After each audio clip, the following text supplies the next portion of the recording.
Alright. Ladies and gentlemen, welcome to Some Random Idiot Talking About Stupid Things. I'm your host, Random Idiot. Now, I was hoping to put forth a little more of a detailed list talking about what happened, and the whys and the wherefores, but most of what I really want to talk about I don't need notes for, so we'll just bring up other things as we go. I do want to share a bit of a story with you guys. So there I was. And oh, right, sorry, I forgot the virtual ticket. Hang on, where is it? Nope, wrong, that's not the virtual ticket. There we go. So, as I was saying, everyone should definitely end up going and buying the virtual ticket. It's very, very important, very important. Make sure you buy the virtual ticket. You're gonna buy the virtual ticket, right? What in the world? Am I on the wrong playlist? I am on the wrong playlist. Hang on.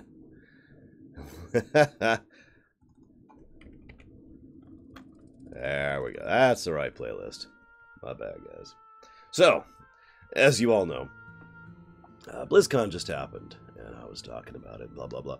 So I want to tell you guys a bit of a story, okay? I went to see Thor today. No spoilers. I liked it.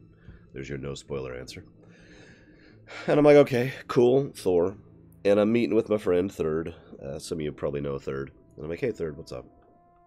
And so we're sitting there munching on lunch before we go ahead and hit the theaters.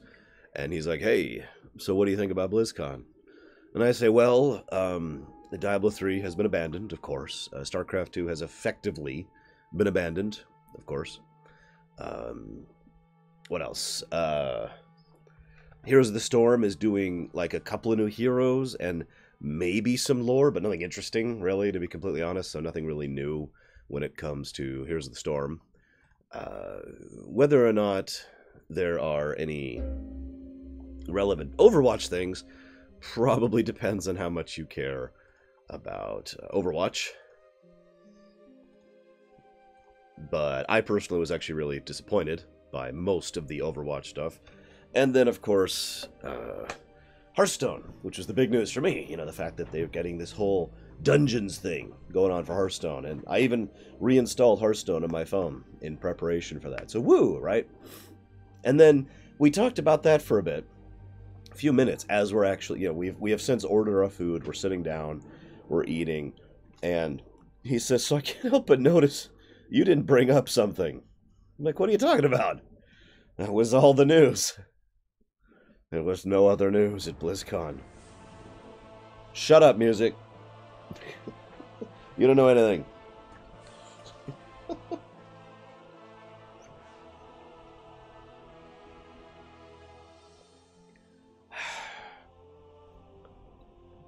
Steamed vegetables. Love them.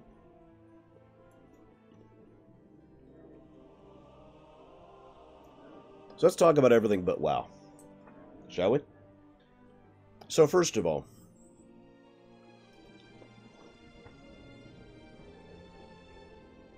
yes, I did.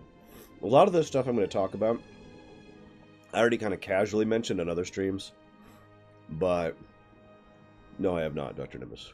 Oh, yes, I have, actually. Never mind. But I want to talk about it in a conclusive video that is about talking about BlizzCon. So, here we are, in a video talking about BlizzCon. What the hell's up with Diablo 3? Now, let me go ahead and start by giving my opinion. Diablo 3 is an excellent game. Come at me. I am unafraid. Because I like Diablo 3, even now. In fact, actually, I should say, especially now. The game is almost unrecognizable from where it was when it launched. And I don't just mean how it looks. They have done so much under the hood. Like, functionally speaking, it is a completely different game than Diablo 3 when it launched. And I think it is pretty universally for the better.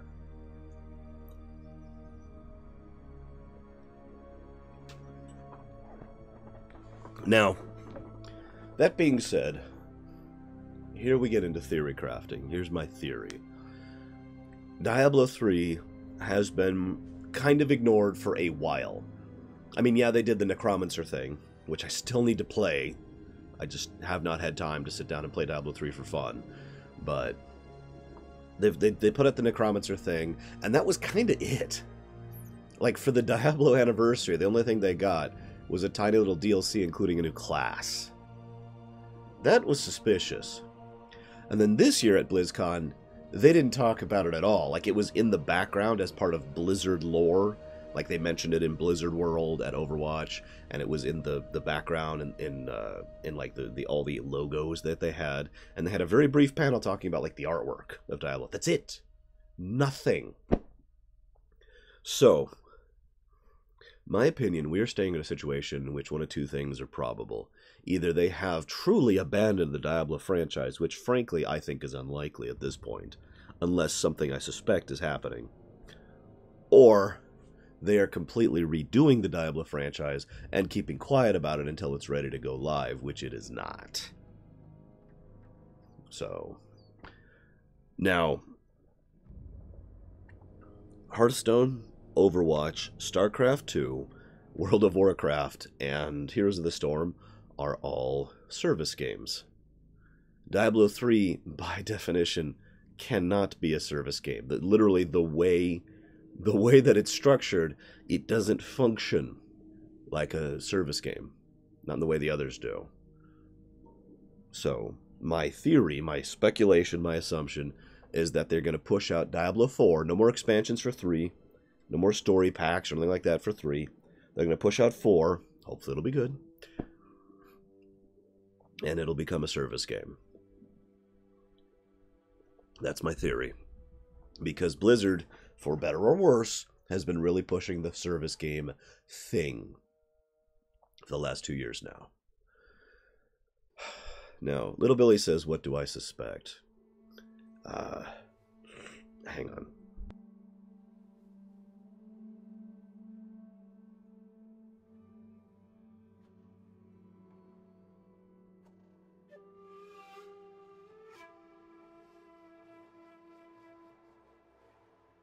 Not quite better. Voices coming in and out. What I suspect might be going on, if they're trying to abandon Diablo 3, is that they're trying to centrify their, shall we say, markets. Rather than... Excuse me. Ugh.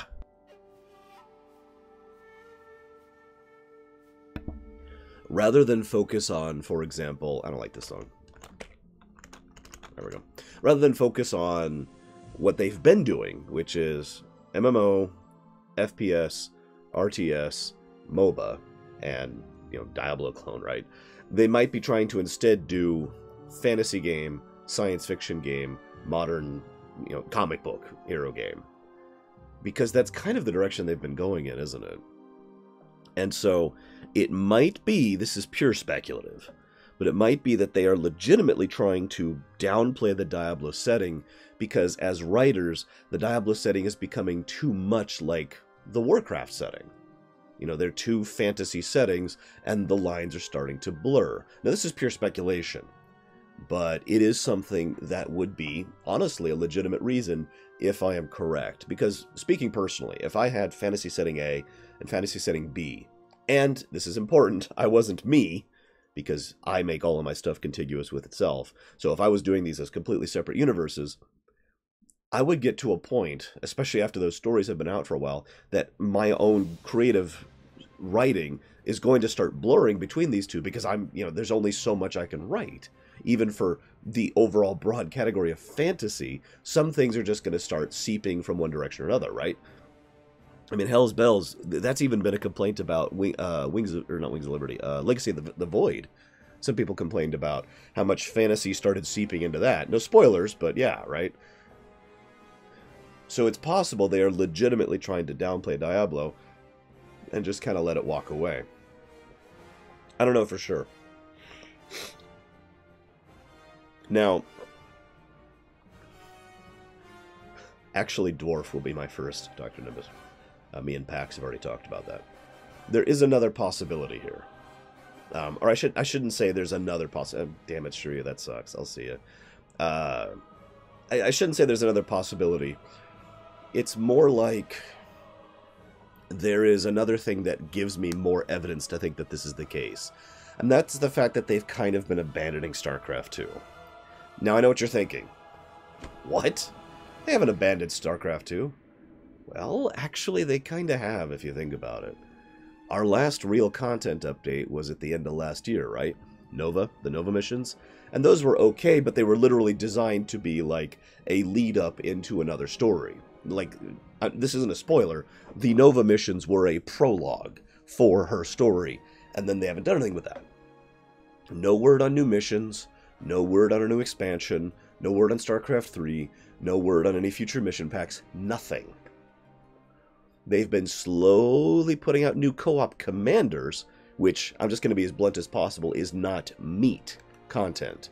It's fluff content. I like it. I like the variety of gameplay styles, but it's not meat. It's not core gameplay. And they haven't really been doing a lot with anything other than supporting, as ever, the tournament stuff and the multiplayer stuff, right? That's pretty much all that StarCraft 2 has been.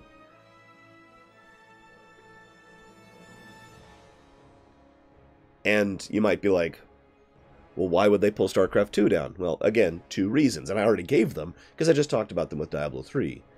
Either they're trying to turn StarCraft 2 into more of a service game with StarCraft 3, or they're concerned that StarCraft is merging a little bit too much with their other sci-fi universe, Overwatch.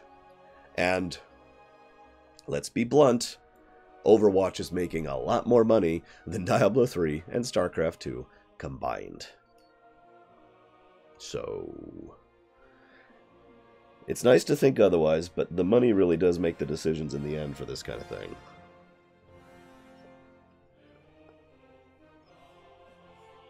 So, anyways, and that's actually all I really have to say about StarCraft 2 and about Diablo 3. Like, I even saw the interview about StarCraft 2, and they're like, why free-to-play now?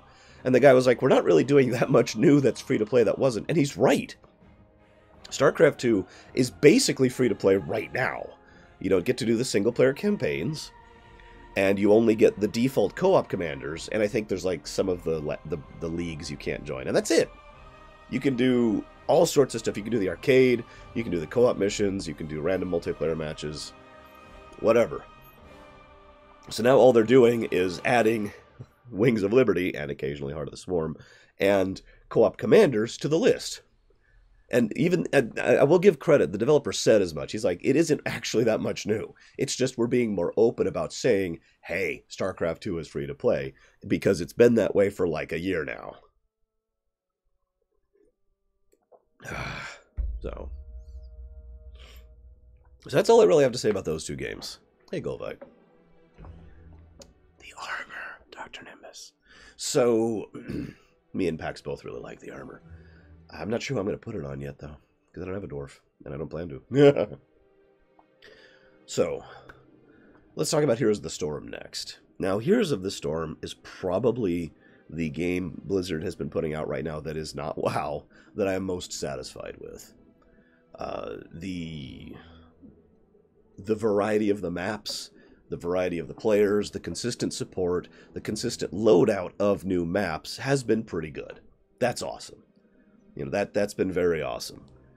And it's awesome that Runic is dead. Oh, I shouldn't do that. My throat can't do that right now. I'm sorry. So I've actually been pretty happy with that. But what's funny is at BlizzCon, they basically didn't really announce anything. Not really. I mean, they announced that they've got Alex Strasza and Hanzo. Okay, whatever. Hi, Sailor. Yes, I've been sick since Wednesday. I've also been streaming since Wednesday. It always amuses me when someone pops in, are you sick? I'm actually past sick at this point. I'm getting better now. Anyways. So, 2 new characters, whoop-de-doo. I mean, I don't mean to sound derogatory, but again, whoop-de-doo. And that's it, basically. Like, they're thinking about doing other stuff. There have been several hints that they're going to support more lore and more story in Heroes of the Storm, and that's awesome. That's something I am completely in favor of. I very much want to see more story in Heroes of the Storm. I do. They've already been just barely poking at story in Heroes of the Storm. Like, there are tidbits of continuity and contiguous arcs in there. I want more of that. I want them to actually start making, you know, something in addition to just random matches. And they're still leaning more in that direction, so that's awesome. But unfortunately, I don't really have much else to say about Heroes of the Storm. Top 5 heroes I want in Heroes of the Storm. Kel'Thuzad done properly, because he's not. Arcturus Mengsk.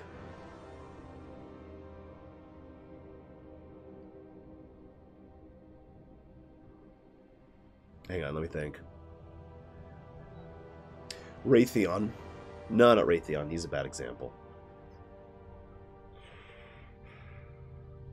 Let's go with Lore Walker Cho. Ooh, Imperius. Imperius would be nice, but I'm thinking of characters that would be really different from normal play. So let me go back through this here. Kel'Thuzad done properly. I'm actually really, really disappointed with Kel'Thuzad. Really, really, really disappointed with Kel'Thuzad because he's a Frost Mage. And that's it. That's not Kel'Thuzad. That's just a frickin' Frost Mage. God damn it, I was so hyped about a proper Necromancer. You know, an actual Lich Lord. You know, real minion pet-based class. Because the Necromancer, the existing one, the guy from Diablo 3, or excuse me, Diablo 2, isn't quite that. Not really. You know, I wanted full pet focus, and Kel'Thuzad is a Frost Mage. So I want the full pet class, and I think Kel'Thuzad is the best fit for that, even though he's already in the game. The reason I say Arcturus Mengsk, I want something really different, kind of like Abathur different, you know? I want the guy who's in a battle cruiser over there that moves ridiculously slowly and can barely do anything, and except like support abilities or aerial strikes or being able to send out you know, additional waves of troops down lanes, you know, that kind of a thing. Something that is a completely different playstyle than what we've got right now. So that's why I say Arcturus Mengsk. What was my third one? What was my third one? I don't remember. Oh, right. The Buffer. So I couldn't think of a good example. I was going to say Raytheon, but he doesn't quite fit. Someone who basically can't fight on their own, can't solo, can't lane at all, but their only purpose is to try and buff other players around them. You know, the Bard, except, you know, done properly. A true buffer style class, which may also coincide with a true debuffer style class. And that's all I got. I don't have a fifth one. So, anyways. So, like, for example, people are like, Archimonde? What do you do with Archimonde that's different than current stuff? Imperius. Imperius is cool. What do you do that makes him different than current stuff? General Warfield, you could do him like Arcturus Mengsk, so that would totally work. Sargeras. Obviously, you can't really do Sargeras.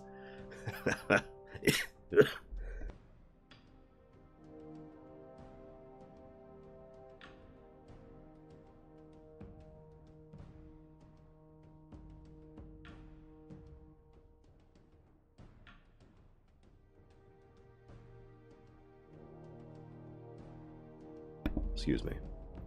Anyways, so yeah, you know, that would be awesome. But whatever. Whatever. I am still the most happy with Heroes of the Storm of the various games they're putting out right now that are not WoW. And that brings us to Overwatch, the game that I want so badly to be great and isn't. No offense to anybody who loves Overwatch. I love Overwatch. Like, Overwatch is the Voyager of Blizzard games for me. It's enjoyable. I like playing it. It's got enormous potential. And it's not going anywhere with any of it. I actually just talked about this yesterday while going through Call of Duty. You know what pisses me off about a ridiculous number of PvP or FPS or deathmatch kind of games? Basic game modes. You go out there and you've got push the payload, deathmatch, and team deathmatch. And that's it. There's an overwhelming wealth of additional type of game modes that have been done in FPSs prior to now that are not prepared. I'm sorry, couldn't resist. That, you know, that are not being done in Overwatch. Oh yes, and soccer. Forgive me. Temporarily, for brief periods of time, you also have soccer. I mean, the custom game modes thing was like a step in the right direction, but really just one tiny little step. Give me more Overwatch. Give me more meat. This goes back to what I was just talking about. Give me more meat content. And yet, Overwatch is their second best selling thing, right behind Hearthstone, which is the next thing I'm going to talk about. They make oodles of money on Overwatch.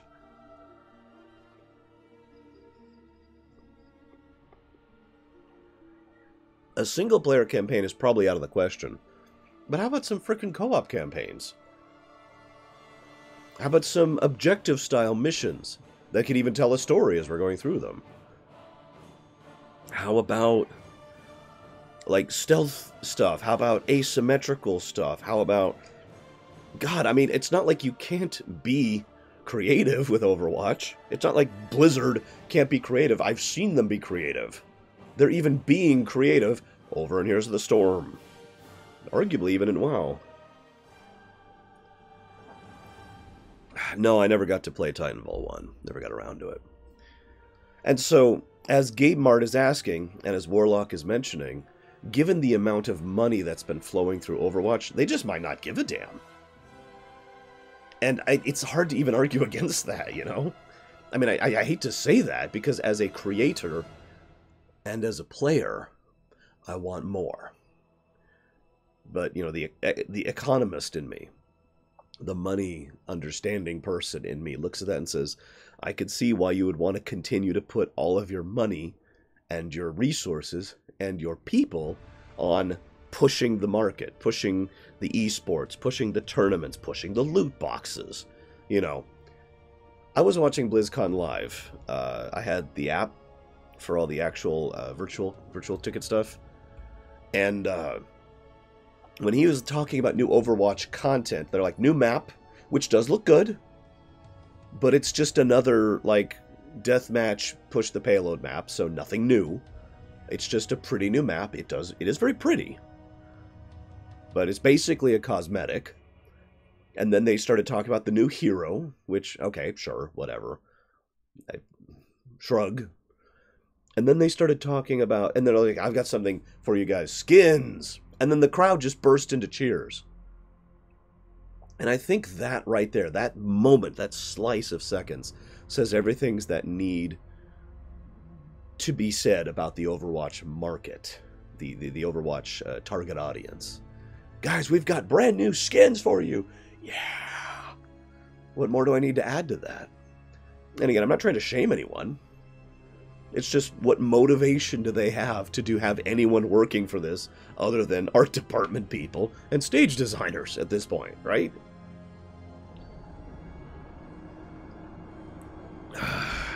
So, now that being said, they did do two things for Overwatch that I actually gave a damn about.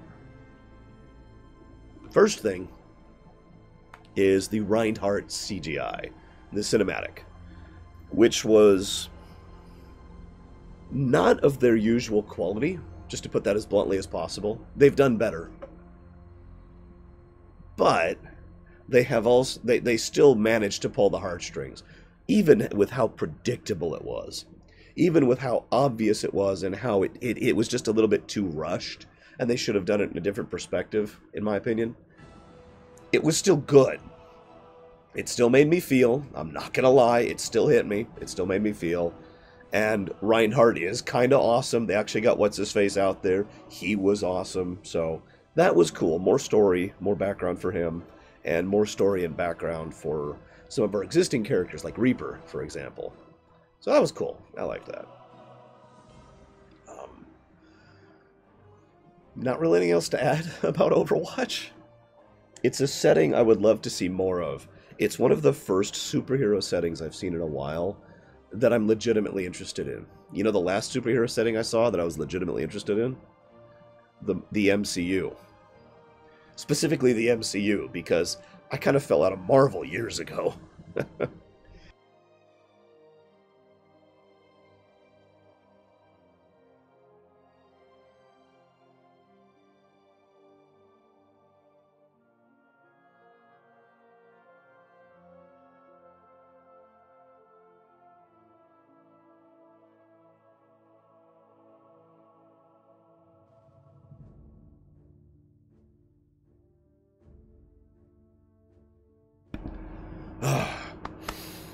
So, yeah, I saw Thor Ragnarok earlier today. It was good. That's all you're getting right now. We have a discussion video planned for tomorrow for that, by the way. So, yay to Overwatch. Yay to Heroes of the Storm. Actually, I can't even say yay. Yay to Heroes of the Storm. Overwatch was okay. I mean, there were some good points, but it's one of those technically good points, you know? No real news for Starcraft 2, and literally no news for Diablo 3. So that only leaves 2 games. Now, the good point, I've been doing it this way on purpose, because let's talk about Hearthstone. Top 3 Overwatch shorts. Maze. I can't think of his name. The Gorillas.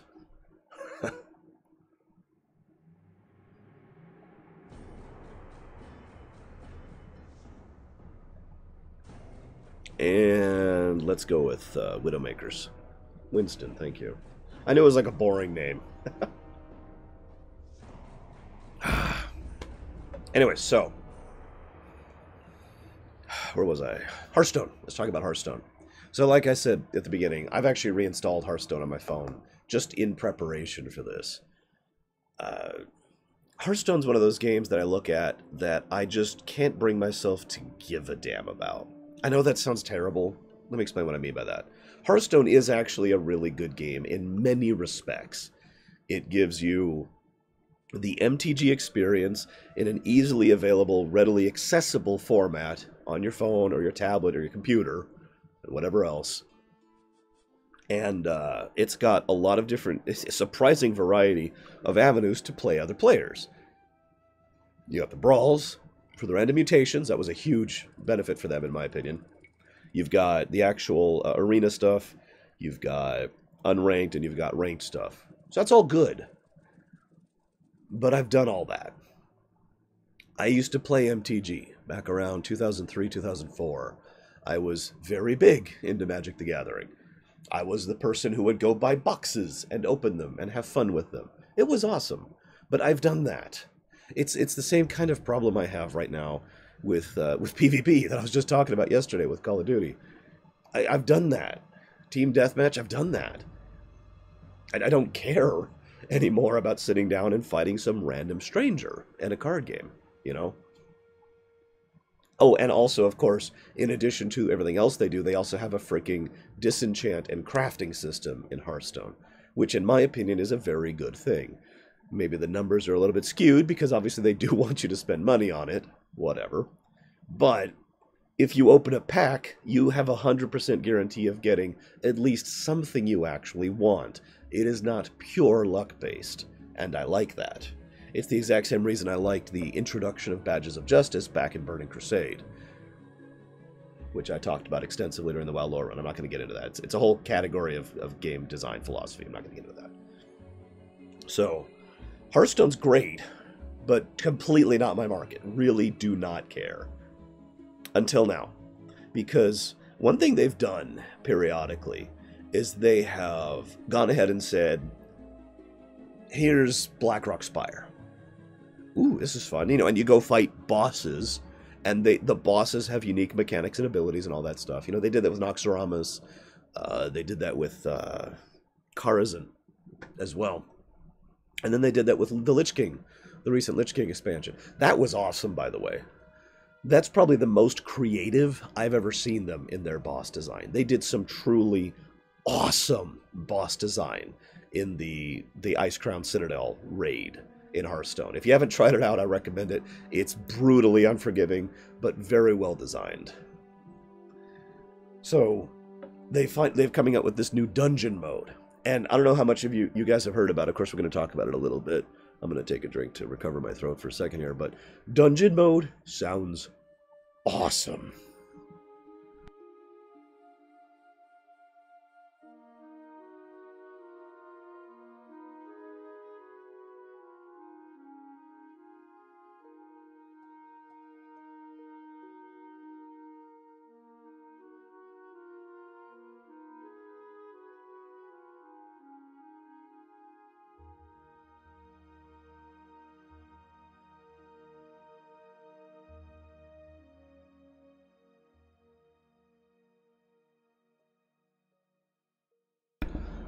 Hearthstone, yes. Hearthstone is the current best moneymaker. I said that, Adam Sweet. But Hearthstone makes the most money, with Overwatch being second right now. So yeah, dungeon mode. You delve into a dungeon, they give you some random cards, and as you're going through the dungeon, you get temporary buffs that only last for that dungeon that give you additional cards, or additional health, or additional armor, or additional mana, or things that can really increase your relative power level as you're going through the dungeon.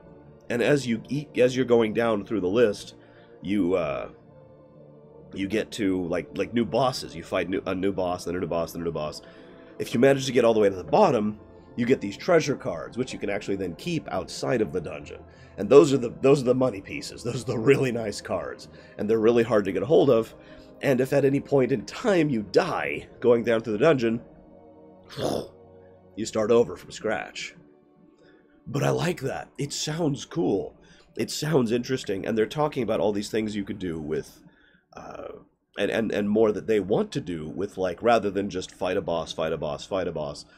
Do you want to go this way, or do you want to go this way? Do you want to go down a level, or do you want to keep exploring the current level? You know, basically turning into more of a traditional dungeon crawler, which basically is using a card game as the gameplay mechanic. Or, to put this into another term, Hearthstone is taking one more step in getting closer to what Gwent is going to be doing once that single-player campaign comes out. Which I believe is early next year, if I'm not mistaken.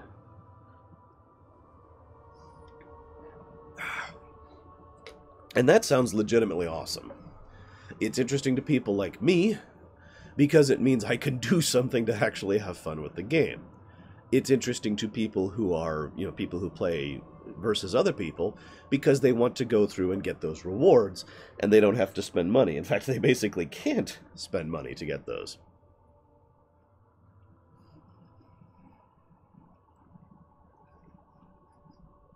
So that's awesome.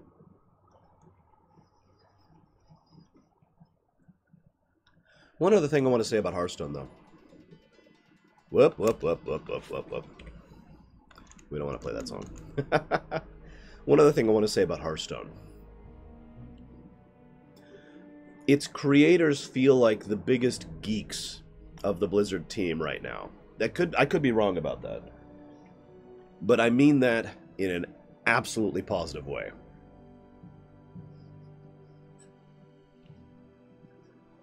Because every time I see one of the main developers, I don't remember any of their names, big guy, old guy, and then they got there and like, dude, yeah, it's going to be awesome, and you're going to go this way, that's going to be great. You know, there's a lot of genuine and real enthusiasm for what they're doing. And I think that is coming through the game itself. Exactly, Dr. Nimbus, and exactly, Mr. Magister. I think they are enjoying continuing to craft this game. And I've said this before, I've said this since I was young. I firmly and formally believe that when you enjoy making something, the end product is better. And I love that. So, as much as Hearthstone is the money maker, the biggest, I should say, money maker right now, when it comes to Blizzard's... I'm not counting Destiny 2, because that's actually counted separate, because of the way corporations work. But the biggest money maker at Blizzard... At least they have people who still give a goddamn working there, right? The Overwatch presenters were formal, I think is the way I want to put that. Like, I don't want to say they were boring, because they weren't. But it was a very, you know, we must talk about this in this manner. I'm going to tell you about this thing. You know, it was very crisp. It was like being at a meeting where the meeting presenter is a good presenter, but it's a meeting. You know what I mean? The Starcraft stuff, well, yeah. Anyways. Now, does anyone else have anything else they want to say about Here's the Storm, Diablo 3, Starcraft 2, Overwatch, or Hearthstone before we move on to this thing? Because I got the most to say about this thing.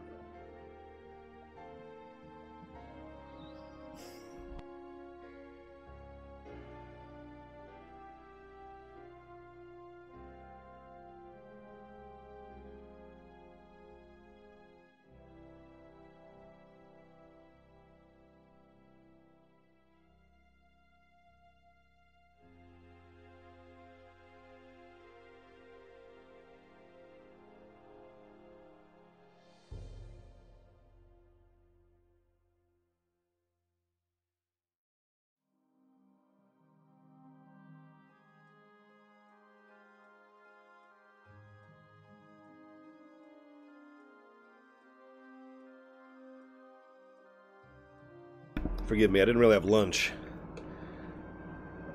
So, I've got a plate of steamed veggies over here that I've been kind of munching on. It also helps my throat to have steamed veggies. So, wow. World of Warcraft. What is it? Battle for Azeroth? God, I can't even remember. I think it's Battle for Azeroth. Hang on, let me double check that. Pretty sure it's Battle for Azeroth. Oh, hey, the Antorus raid is coming out in 3 weeks. Yeah, here it is. Battle for Azeroth. I'm right. BFA. Fa.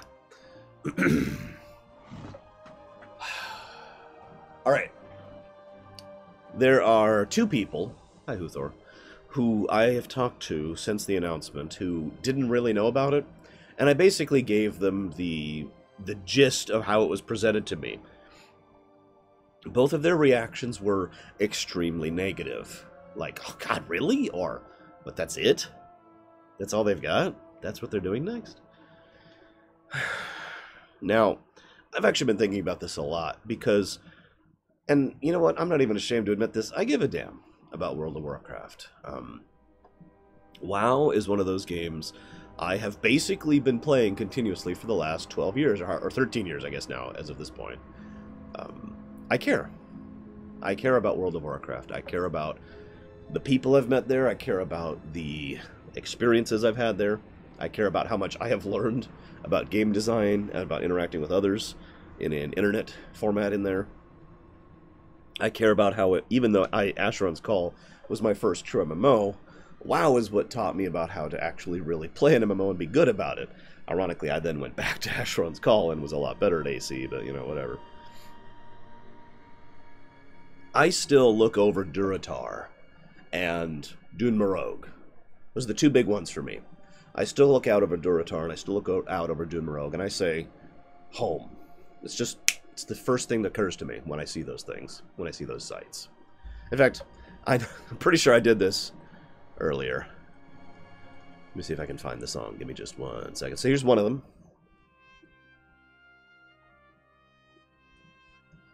Some of you will recognize this song. This is Durotar's song. It's really iconic, in my opinion. In fact, I still think it's one of the songs that's played there. Although this was back before Kata. You know what? I got another one for you guys. Here's one that gets into a little more personal stuff. I played WoW in a wheelchair. After I was hit and run over by that car back in 2005, one of the things that... There were 2 things that kept me sane. One was my mother gave me access to Netflix. I've talked about this in my ruminations of Lord of the Rings, if you remember this. Mom gave me access to her Netflix, which back in the day was DVDs that were mailed to you, not, you know, the internet stuff. And so I rewatched the Lord of the Rings trilogy over and over and over, and I played World of Warcraft. And that helped me keep sane. That helped me to recover from the trauma. Like, I know, I can say it jokingly now, it's been like 12 years, but I got run over by a car. Have you been run over by a car? I hope you haven't, legitimately. It's not a fun thing. So, WoW helped me get through that in a real, legitimate way. So did a lot of other people. I don't want to think it was just a freaking video game. Eric even helped me get through that crap, to name someone who's in chat right now. Lormum helped me get through that crap. Point, however, point being,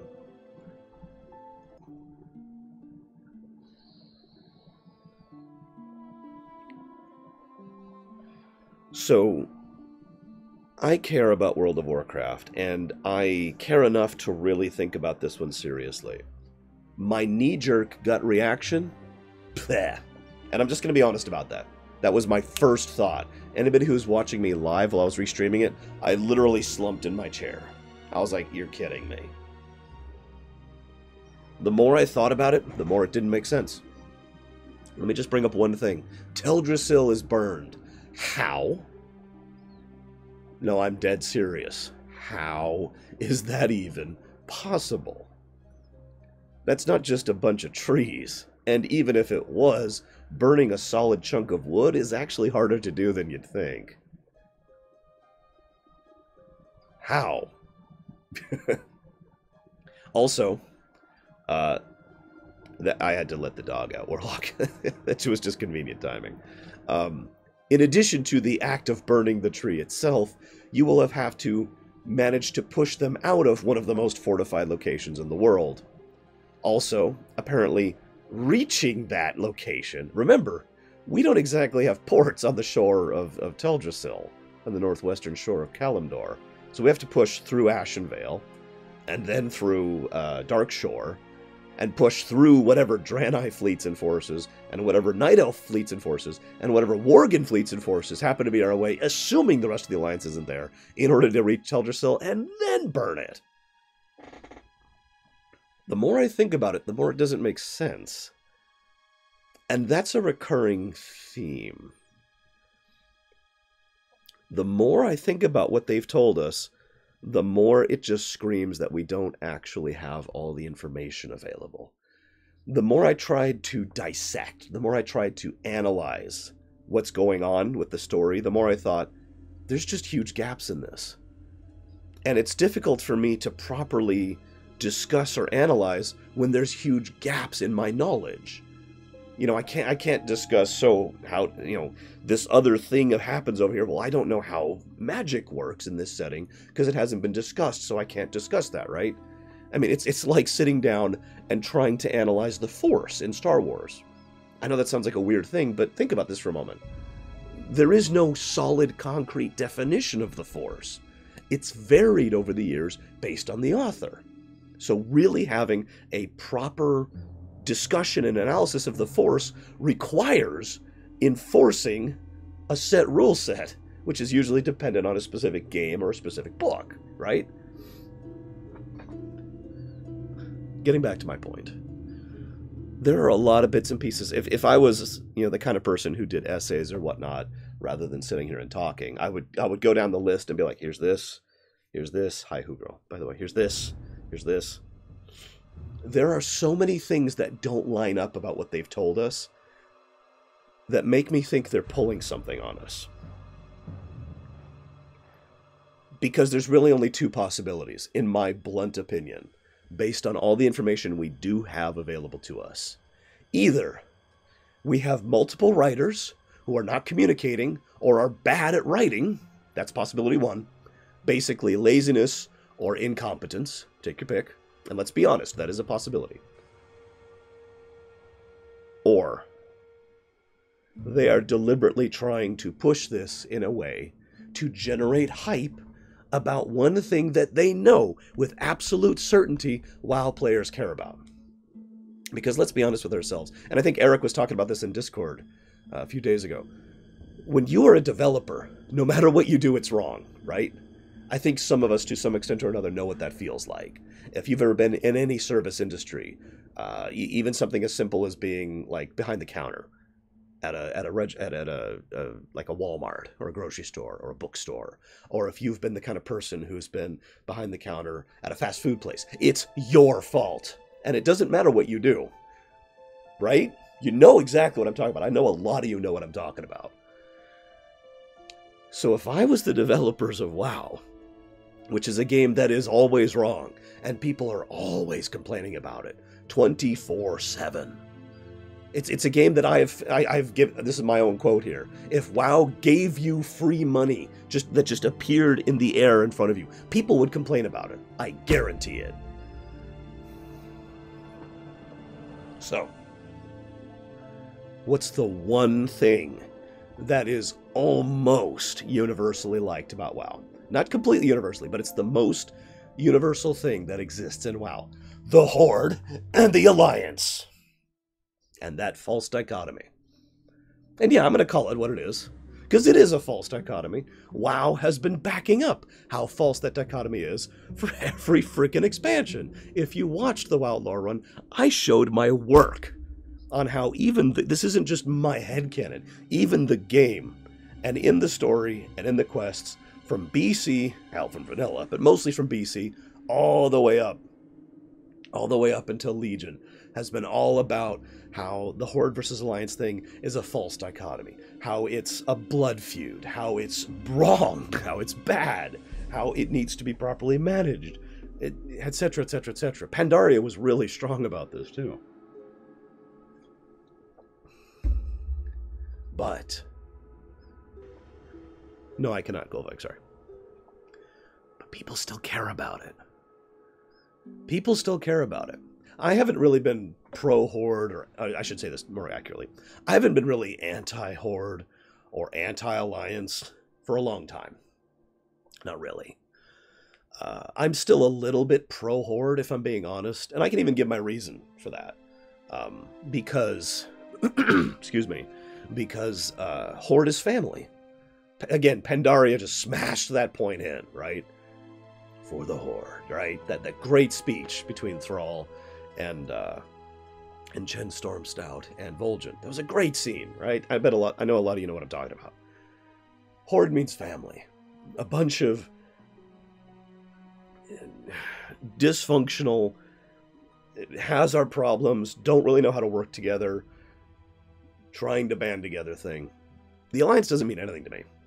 I mean, I don't mean that in an insult, but when I think about my Alliance characters, I think about my Draenei, not my Alliance character, if that makes any sense. Draenei means something to me. Alliance doesn't mean anything to me. Now, I'm saying all this to get across the point that even I, someone who has been pushing against this since vanilla, still can understand the Horde and Alliance focus. Yes, there was, by the way, Javan. When they were wrapping up Legion. They switched over, basically. A lot of new developers now. And new writers, too. So, getting back to my point. I think they're pulling something on us. I think this is a World War I story, is what I've been thinking of it in my head.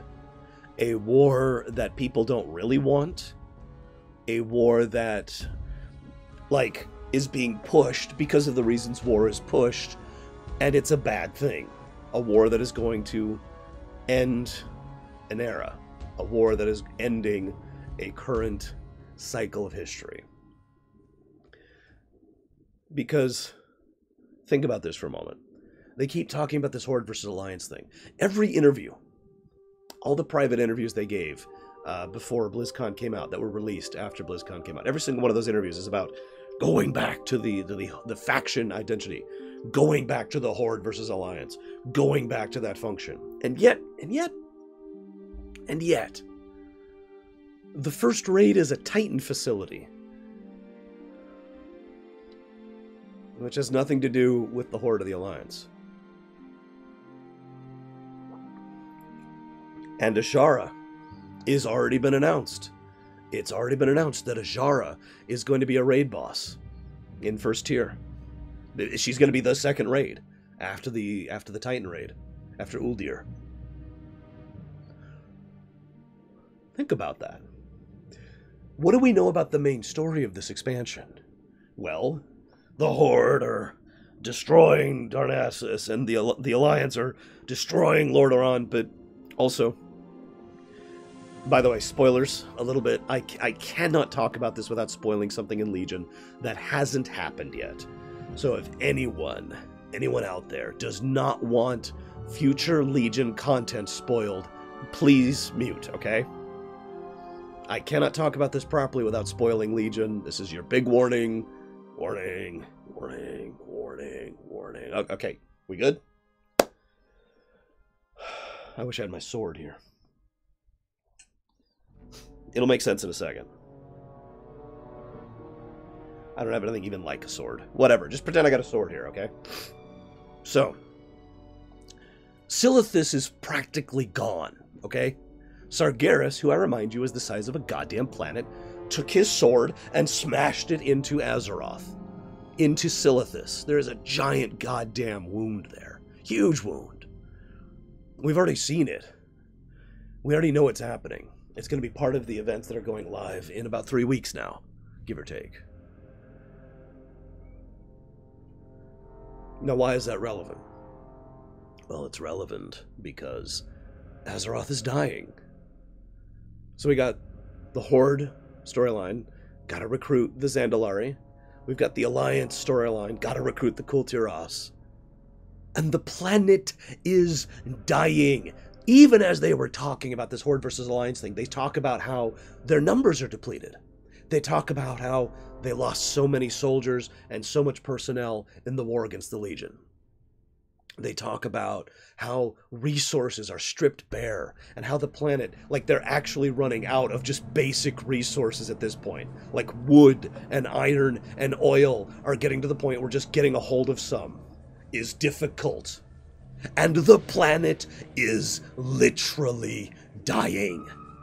And you're telling me this is about the Horde versus Alliance? Bullcrap. Either you are some of the worst writers I've ever seen, or you're trying to pull something on me. Another thing to point out. For a story that's going to be all... And yeah, Ilgnoth is a great example of that, by the way. Ilgnoth and his whispers are actually coming true in many cases. And yeah, the whole thing... They even did this great bit of misdirection. It's the most obvious textbook case of misdirection I've ever seen. They showed a picture of the Warcraft 2 box art. It's like, here, look, Pekong, Warcraft 2 box art. Check it out. Check it out, guys. Oh my gosh, it says the battle for Azeroth on Warcraft 2. That is textbook misdirection. It's so obvious, I am amazed I didn't catch up to that immediately. And yeah, Battle for Azeroth, as both Eric and Huthor both mentioned there. And then we got another thing to talk about too, because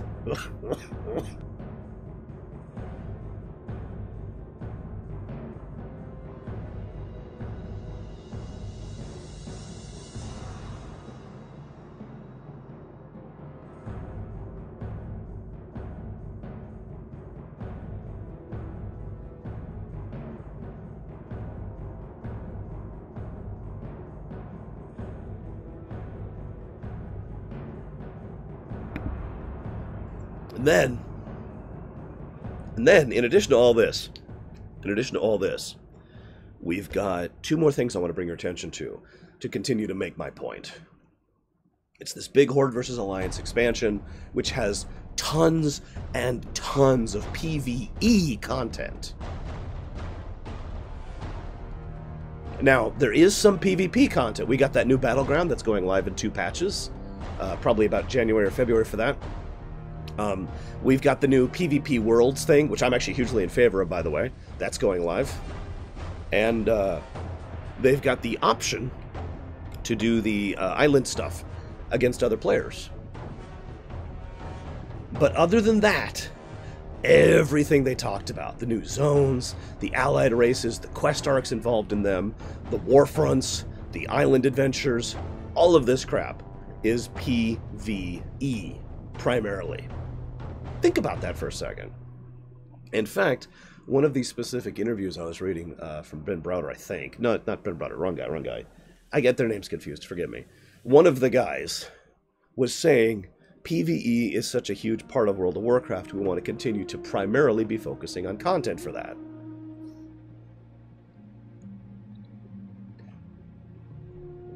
My final point of evidence. Yes, I mean, I'll never play the WoW Classic servers, but yay that they're getting it. Final point of evidence. In Warcraft 3, the whole... was it Alan Brack? I don't remember. Forgive me. I'd have to go find it again. The whole main thrust of the story was that the Horde and the Alliance were still fighting, and then the Legion was going to show up and kill us all, right? And they showed this cutscene, and it's a freaking iconic cutscene, right? You know the one I'm talking about. I bet you know the exact one I'm talking about. There's this specific music playing. It's this very specific song, and there's this Alliance army on the left, the Horde army on the right. It's actually humans and orcs in this specific case.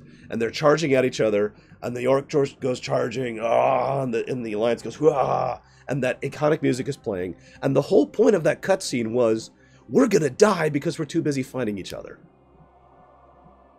The cutscene from the very beginning of Warcraft 3. In the actual game, it turned into a vision that Medivh was giving Thrall. That cutscene is replicated in the new thing, in the new trailer, almost point for point. Like, it's a little more subtle, but if you watch it, compare it side by side, the camera angles are the same, the music is the same for the last few bits. It's still the Alliance charging from this way, and the Horde charging from this way, and the Orc guy charging, screaming, up against a human who's got the spear. You can't tell me that's coincidence. This is Blizzard. Now, Blizzard's writing department has issues, but not their art department. Their art department has been spot on forever, basically. They did that on purpose. I guarantee it.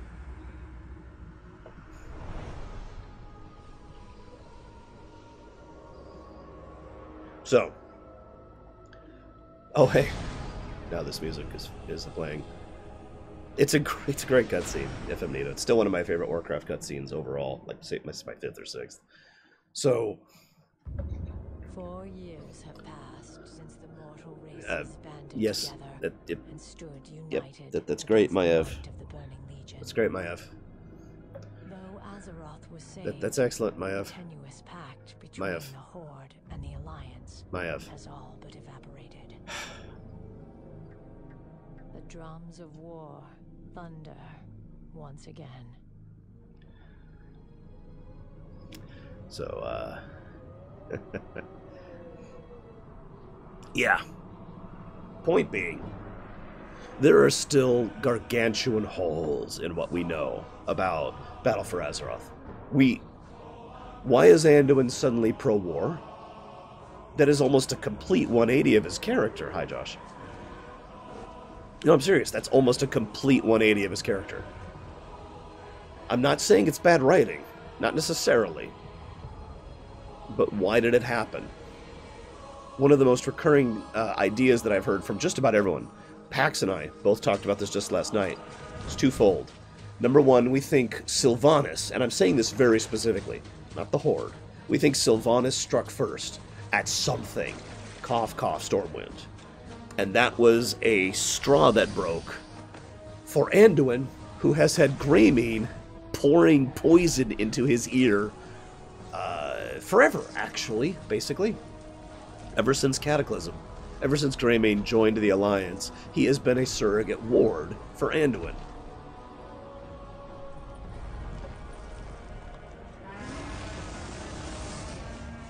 Also, just to be as blunt as possible, we know now with 100% certainty that the light is not necessarily good, as if we needed further proof of that, because I think the Scarlet Crusade proved that plenty. And to be blunt, I think we got some old god stuff going on when it comes to Anduin.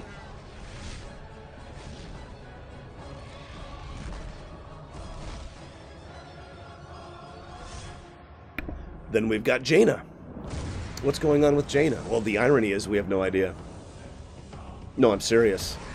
In all the information that's been discussed, the specifics of what Jaina's doing and what she was up to for like a year while Legion was happening, none of that is information we have.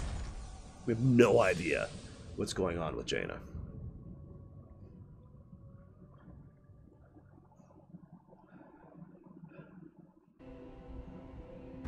And yeah, Jaina definitely looked old, as she should, as she absolutely should.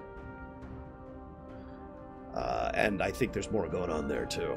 If you pay attention to what she's saying, by the way, I'm sorry for pausing the music, but if you pay attention to what she says in the trailer, it's a lot more clear that it's not just, you know, oh, the Horde must die, because it would be easy for her to say that.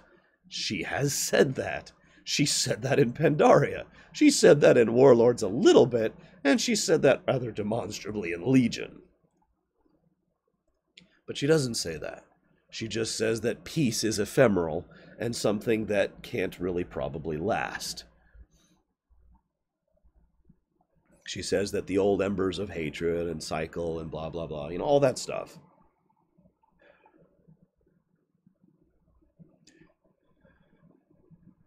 Then we've got Thrall. Now, Thrall just kind of wandered off after Legion. And what the hell did he do? Where was he going? Why was he going? Of course, he was all talking about, oh, the elements don't obey me anymore. But that was it. Then he bowed out. Now, I know this is a very unpopular opinion to have, but I liked Thrall as a character a lot. Go ahead, make fun of me. I really do not give a damn. Sorry. I liked Thrall as a character. However, I do think it is long since time for him to retire. To just give up. To say, I'm done, I'm out, I'm going home to my wife and child. Remember, he has a kid now. And be done of his story. So why is Thrall back into this? Now, Vol'jin being in the story, that doesn't even begin to surprise me.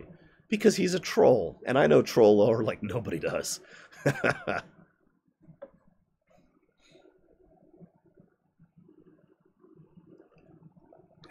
Because, yeah.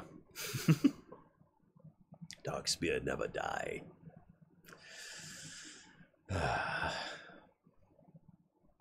The spirits, mon.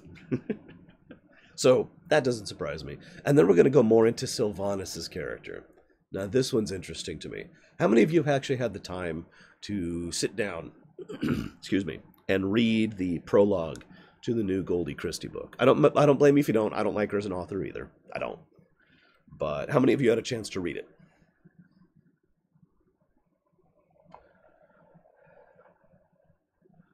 Yeah, I saw that too, Orlok, which is interesting. Now, let me reiterate. Let me just go ahead and summarize a little bit. Obviously, I haven't done the Legion lore run yet. But one of the big things I want to talk about is the motivations of Sylvanas Windrunner. Because she does things in Legion which are either very evil, or kind of evil, or merely pragmatic. And which that is depends on her motivation, why she is doing these things. I'm not going to spoil too much about that for anybody who hasn't gotten into that. But she has been doing this whole thing. Why she's been doing it was a mystery throughout all of Legion. That book's prologue answered that mystery. And it did something that I'm actually hugely in favor of. It made Sylvanas more gray. Rather than just being a misunderstood, dark hero, or rather than being just a completely evil, psychopathic monster, what we have is no, the book is not out yet. What we have is someone who is a little bit more complex than that. She was interested in her own things. She does play a game of politics. She does want what is best for her people. She does want to help those who are attached to her. She does not care about those who are attached to her as much as she does those who are close to her. But she does still care about those who are attached to her, in addition to those she's close to her, and so forth, and so on. You get my point? So, seeing more about Sylvanas, that's very interesting to me at this point, because her character has been kind of treading water since Cataclysm, to be completely honest. And I want her to move forward, or end, one of the two. How do I think Sylvanas feels about Bolvar, and vice versa? I think Sylvanas is quietly terrified of Bolvar, the third Lich King. Because the third Lich King could. And that's the end of her. No, seriously. I don't want to spoil too much of Legion, but the third Lich King's reach and power are just as far as the second Lich King's, if not more. So he totally could do that, just like that. He hasn't, which is the interesting part, but I won't get into that right here. What do I think Bolvar thinks about Sylvanas? I don't think he does. I don't think she's even on his radar, to be blunt.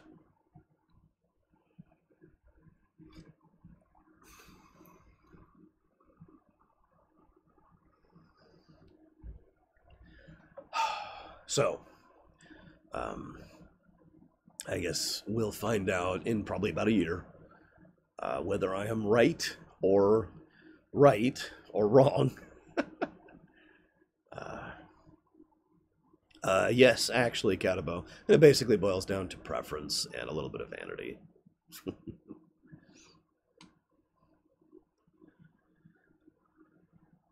Yes, Sarfang and the player characters are most of why... Oh, and the Lich King are most of why the Northrend campaign worked. I hope I'm right in the good way, Joven. I hope they're pulling something on me. I really do.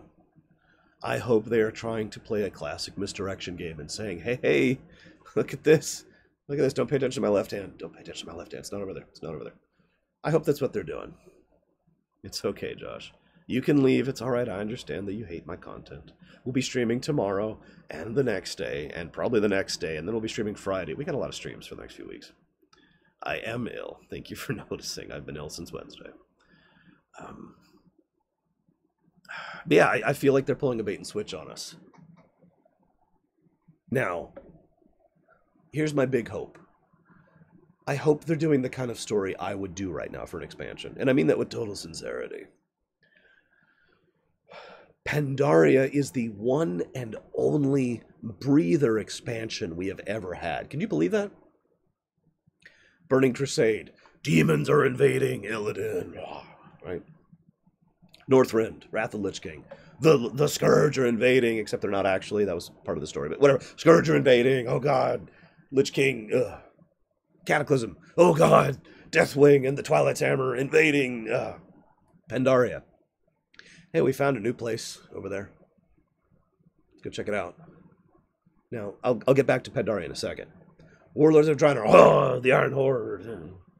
And then that was a mess, but that's unrelated. Legion. Oh, God. Legion. Pandaria was our only breather expansion. And I think we need another one. But anybody who knows me knows that Pandaria was actually my favorite expansion in WoW so far. Although Legion challenges that, I'll admit that. But Pandaria was amazing. And part of the reason it was amazing was it began with the war. It started off, we must go and conquer this in the name of the Horde. Or, we must go and save Anduin in the name of the Alliance, right? And then Jade Forest was about a fourth of the content was unique to the Horde of the Alliance. But then this other storyline started to develop. And then we started to learn more about the Pandarans. And we learned more about the Jinyu. Learned more about the Hosen. We started finding out about the Mogu and what they are. We learned about the very existence of the Shah in an awesome cutscene, right? And all this stuff has happened, holy crap. And then that kind of segues nicely into Valley of the Four Winds. It's like, that's interesting.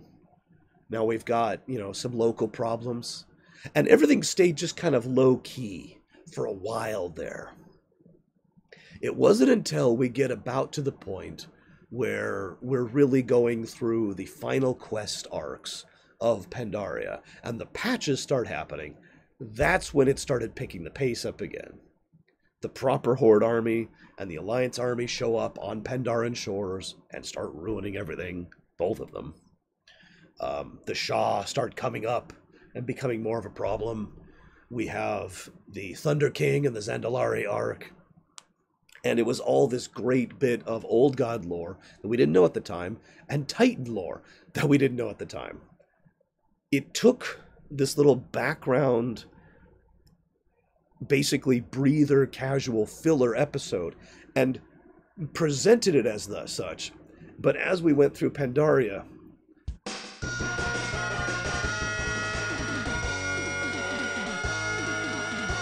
we had fear. Quite literally, he was a raid boss. Thank you, Al Mishima, very much for your subscription. I'm sorry my voice can't do the proper fear thing for you, but I appreciate it nonetheless. Thank you, sir, or ma'am, as the case may be. Throughout the course of Pandaria, all this little background stuff became relevant. The Pandarans became part of the story. With the richness and the depth of their lore and the background of how they became separated and how they survived and why they're relevant to this, and the Shah and their relevance to Yasharaj. Yasharash and how he affected the course of the war, Garrosh and how he was becoming more and more hated by his own people, the Alliance and the Horde learning how to work together. Pandaria is when the war ended, remember that? Pandaria is when the Alliance and the Horde started really working together, right? A lot of things really changed in that expansion, but it was still a breather expansion because of the way it was started. So, what I hope they're doing is what I would do as a writer. We've just killed the Legion, right? Like, we win. That's not a spoiler. We win. We have defeated the Legion. Okay, great. Topping that immediately in my opinion, would be the wrong decision to make as a writer. Like, imagine it like a book. Chapter 18, or let's do it in books. Like, so book 7 in the series is, we have defeated the Legion. Then you don't immediately go to book 8 and say, and now we must go after the Void. In my opinion, as a writer, you don't do that. You need to pause for a second. Focus on something else. A meaningless war over a dying world.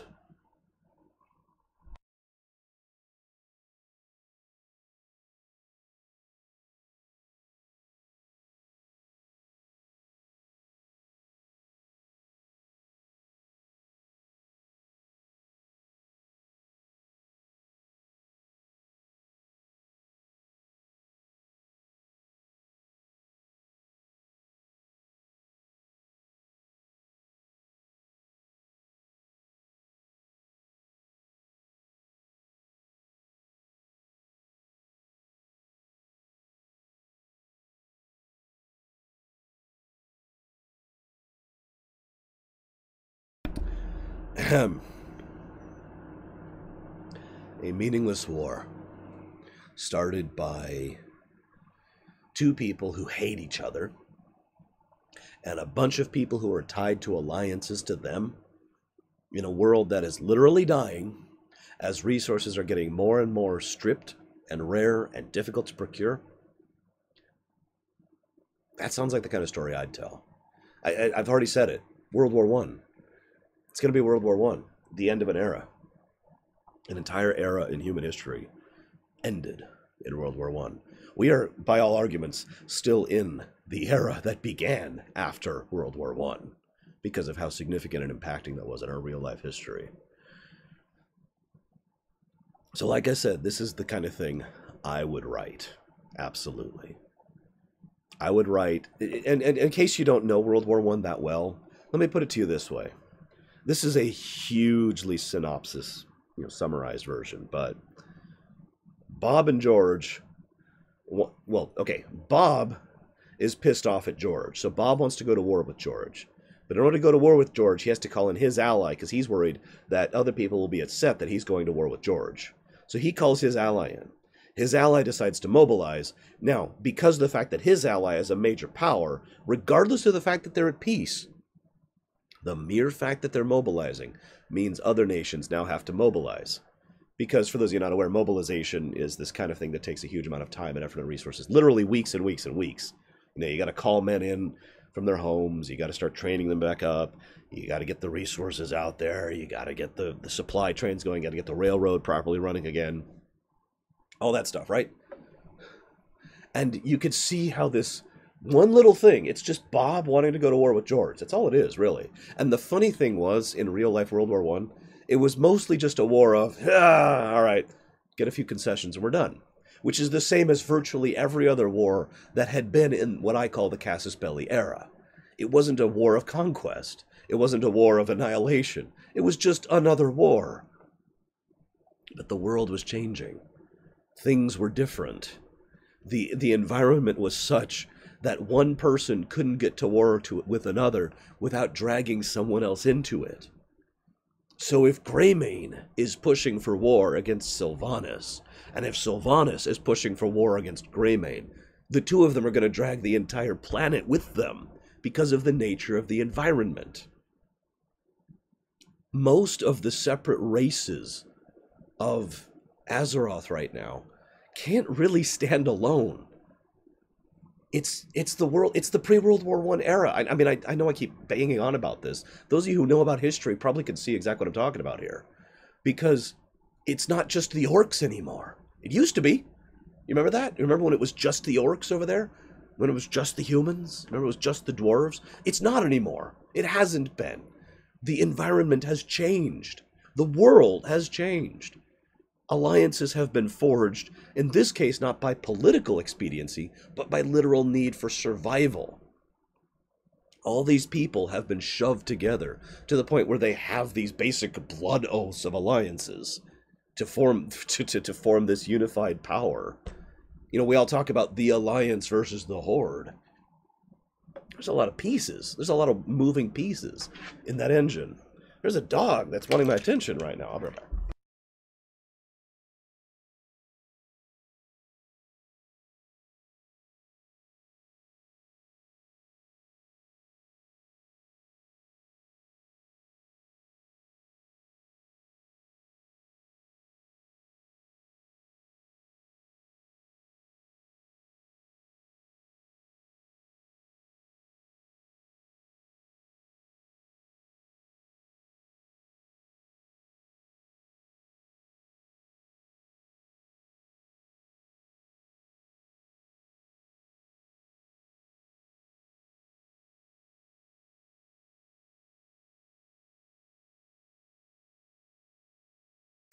So, that's my point.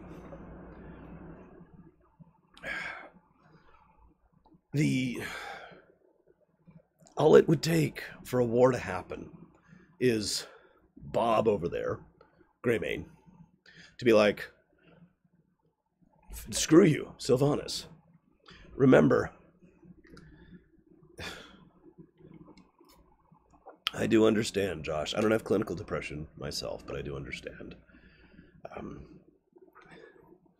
I have no power to heal you, but only my will wishes. Excuse me. And so, okay. Greymane has been wanting this war for a while. Remember, Greymane went out of his way to destroy Sylvanas' ability to maintain the survival of her people. Now, okay.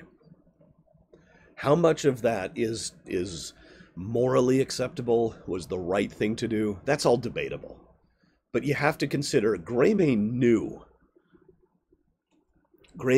that that lantern was part of something that was necessary for the survival of the Forsaken people, and he deliberately destroyed it to try and ensure the destruction of the Forsaken people. I want to make that point clear. This isn't about conquest or supremacy. This isn't about trying to ensure Gilneas has better trade agreements. Okay? Greymane has more than once deliberately and knowingly tried to, as Permeus puts it there, twist the knife and effectively wipe out the Forsaken.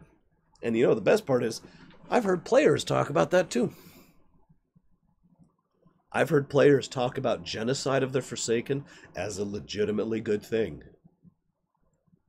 Now, it should be fairly obvious that I don't agree, because I'm not really into genocide myself.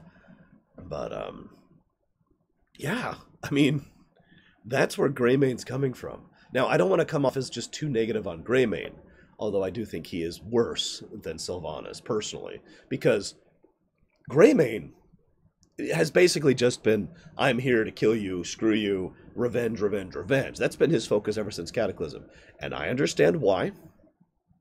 I really do. But Sylvanas at least has been making significant efforts to legitimately take care of both the Horde and of the Forsaken. She has demonstrated care and attention to her people, which Greymane has not. Both of them are people who probably should go away, but at least Sylvanas gives a damn about someone who isn't herself. Yeah, I honestly think that Greymane and those of his ilk should just join the Scarlet Crusade and say screw it. I don't actually like vanilla ice cream that much. No, I'm kidding. I actually do like vanilla ice cream.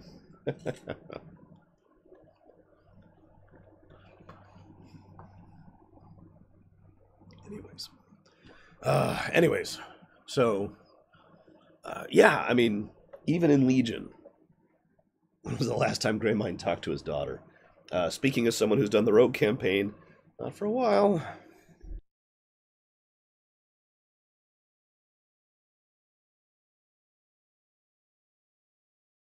That is a good question, Warlock. A legitimately good question. Um, there's three ways they can handle that, and I'm not sure which I would do if I was writing it.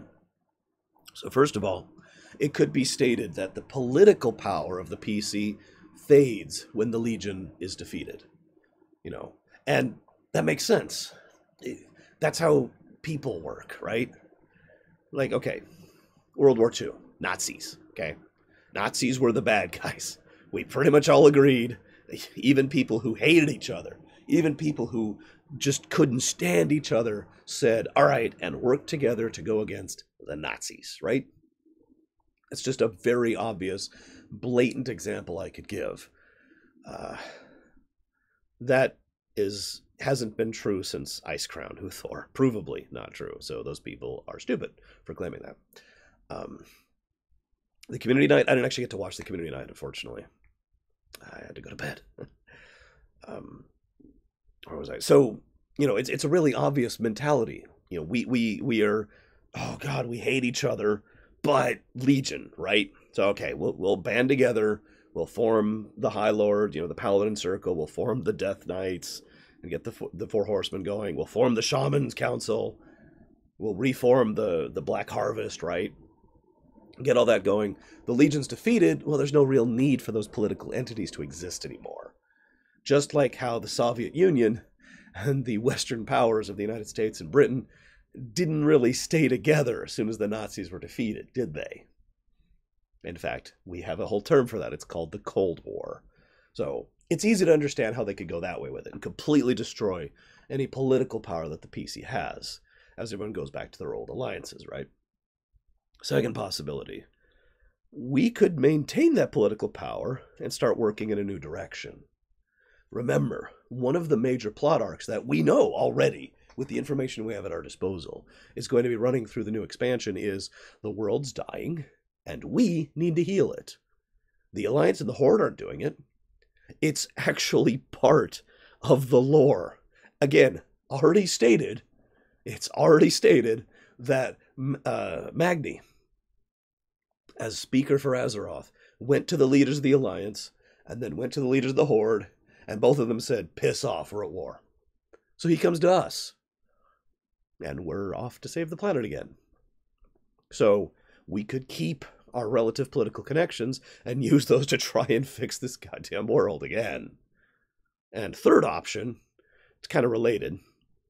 We lose all those connections, you know, again, for the aforementioned reasons, because we, as the player characters, aren't really in favor of the war, because we're kind of busy trying to save the planet. And so, you know, the whole branded as traitor kind of mentality. And I don't think they'll go that route with it. It'd be cool, though. So that's three possible ways they could deal with that.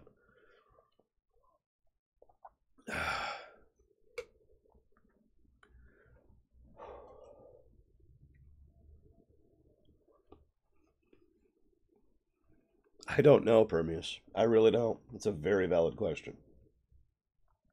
What Azurite actually is could be a lot of things. I understand, Josh. Trust me. I don't have time to do stuff I want to either. Then that's a good question. Where do the old gods fit in all this? Because they do. I guarantee you they do. We know as of right now, with 100% certainty, that Unzoth is still active. Still doing stuff. He was even mentioned, in passing, in Legion.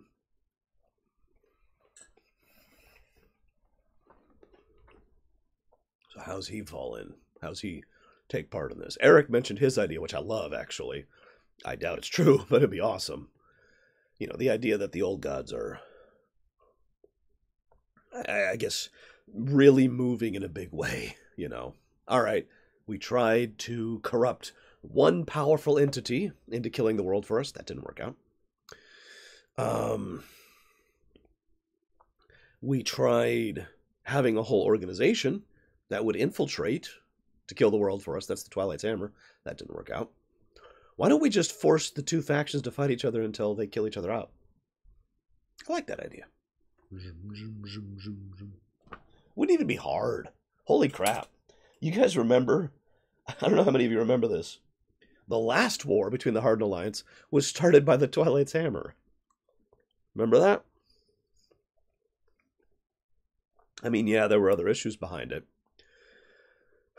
But the actual thing that started the war in between Northrend and Cata was because a bunch of Twilight's Hammer did a false flag operation, and both sides bought it. Not that hard. Not that hard to push two groups who have a lot of resentment into deciding to go ahead and start fighting each other.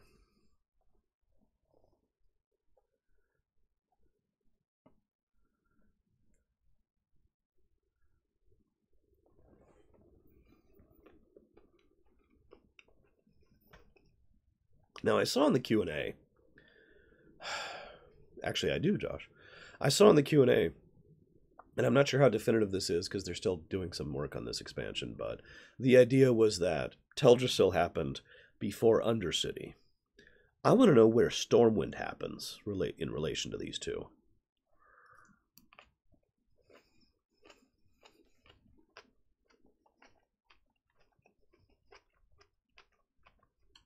Now, I know a lot of you are like, huh?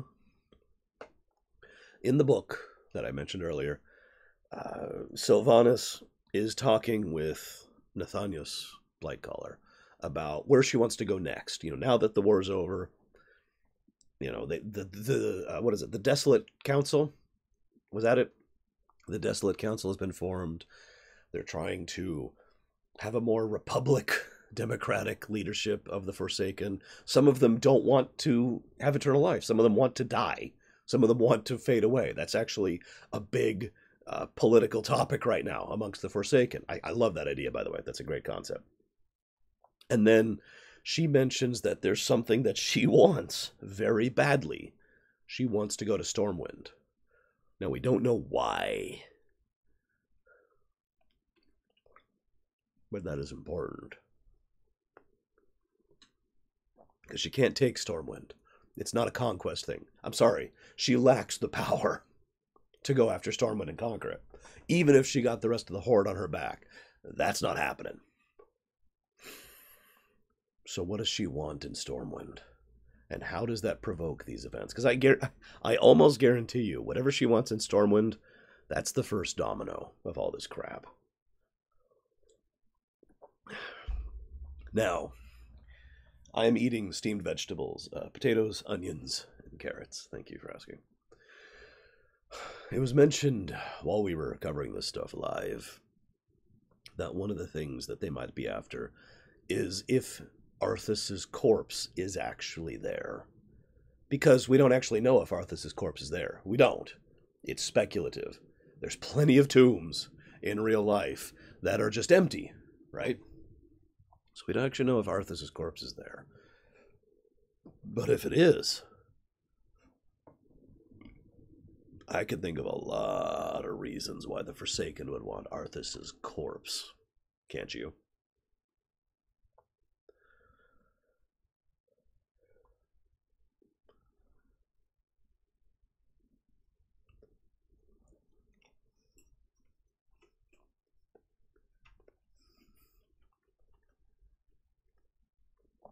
Hell, I can think of a lot of reasons for why Sylvanas in particular wants Arthas's corpse.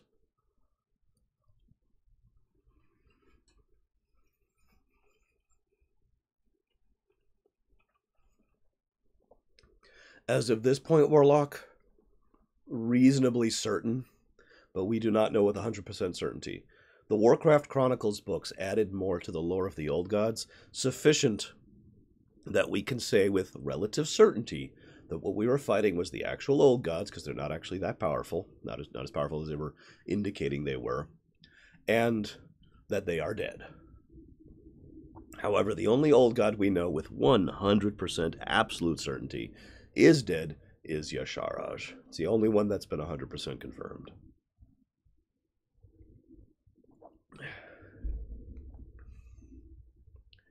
With what news, Adster? Oh, Teldrassil? That's another thing, by the way. Let me ask you something. Do you think there's any druids in the Horde? I'm just curious. Because I'm not sure that any of the druids that make up a huge portion of the Horde, relatively speaking, at least the Horde's political infrastructure, because trolls and Taurens, which are the two most powerful political factions in the Horde, would be okay with burning an entire world tree.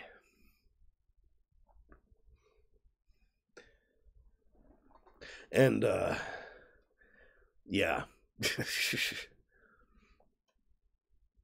That's one of many possibilities, Josh. There's so many things they could do with him. My first thought was, hey, Arthas, stab. I mean, even if they don't bring back his soul from the dark, which we're not even 100% sure how the dark works because it's only been mentioned a few times. But even if they don't pull his soul back from the dark, can't you just picture Sylvanas being the kind of vindictive individual to res Arthas's corpse as a type 1 zombie? Or, excuse me, undead, at Gollum, basically. And then dress it up in like a jester outfit and abuse the hell out of it. Because I could. And yeah, absolutely Varrock would be opposed to that. Never mind Bane, who has never been quiet in his willingness to speak up when he doesn't agree about things. Would resing Arthas's body be possible? Absolutely. Bringing his soul back from the dark? Also possible. We've already seen it happen once with Sylvanas, so we know it's possible. It does take greater res in lore to do that, but it is available. But she does have the Valkyrie to do it if she wanted to bring his soul back. No, they'll be fine with it, Oshunix. Maybe.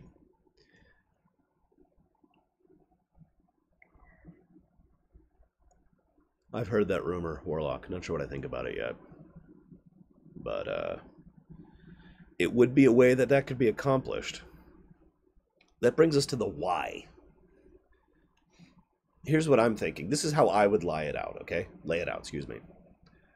Sylvanas wants something in Stormwind. It almost doesn't matter what. But she makes a quiet, infiltrative type, let's go get whatever I want in there. And it's discovered. Doesn't even matter if it succeeds. She could get whatever prize she wants. What's important is that it is discovered. That gives Greymane the casus belli to decide to go ahead and start going specifically after the Forsaken. We see a renewed campaign or like some kind of backing or remilitarization or remobilization, something that really starts pushing against the Forsaken, okay? Then the Forsaken are like, oh, okay, well, we'll go after your home because you don't have a home right now. Remember, the one and only reason I have ever been able to couple with, and a lot of other people have too, the only reason, I'll talk about that in a second, Efemnito. The only reason to go after Teldrassil for anyone in the Horde is because the Worgen are there. That's the Worgen's home. It's the only reason.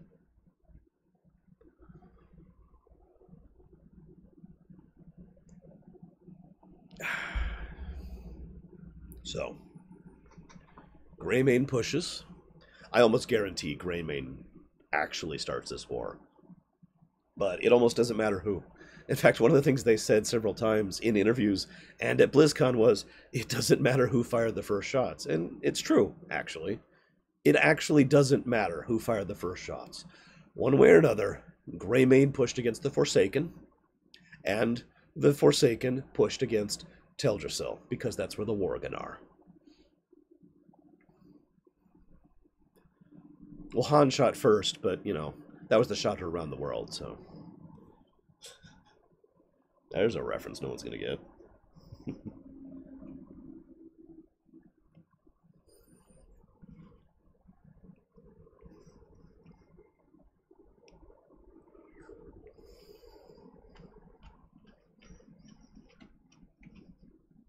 I don't know, Oceanix. Depends. You wouldn't have the helmet.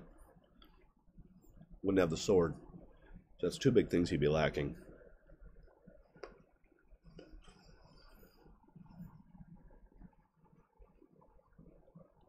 So,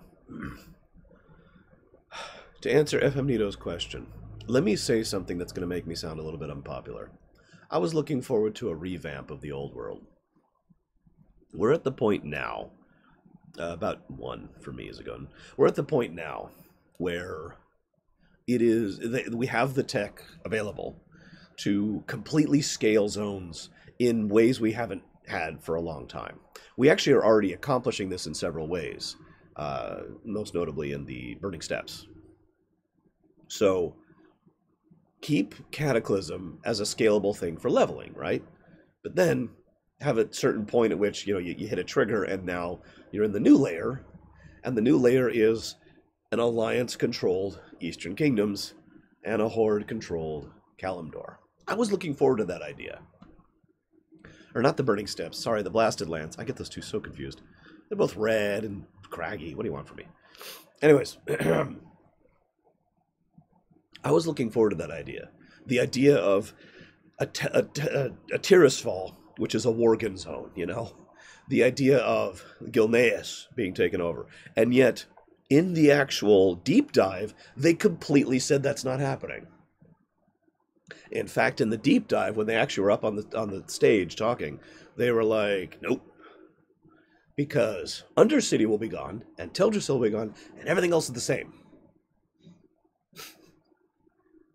The dividing line, the literal zone boundary between Silvermoon and the rest of the world, and Azure Mist and the rest of the world, are still there. They flat out said the Horde are still having the North. We're still going to have Silverpine. We're still going to have Tirisfal. The actual front line of the war is going to be Arathi.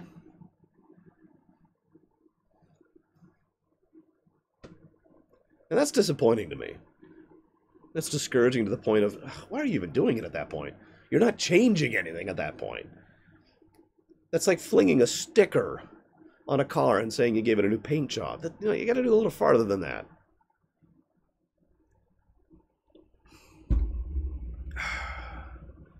And yeah, that would be awesome too, Warlock. Now, it is possible they will still implement what I want until in the future. But as of right now, it sounds very much like they are doing the very lazy and stupid thing. So, whatever. We'll see if they go further in the future.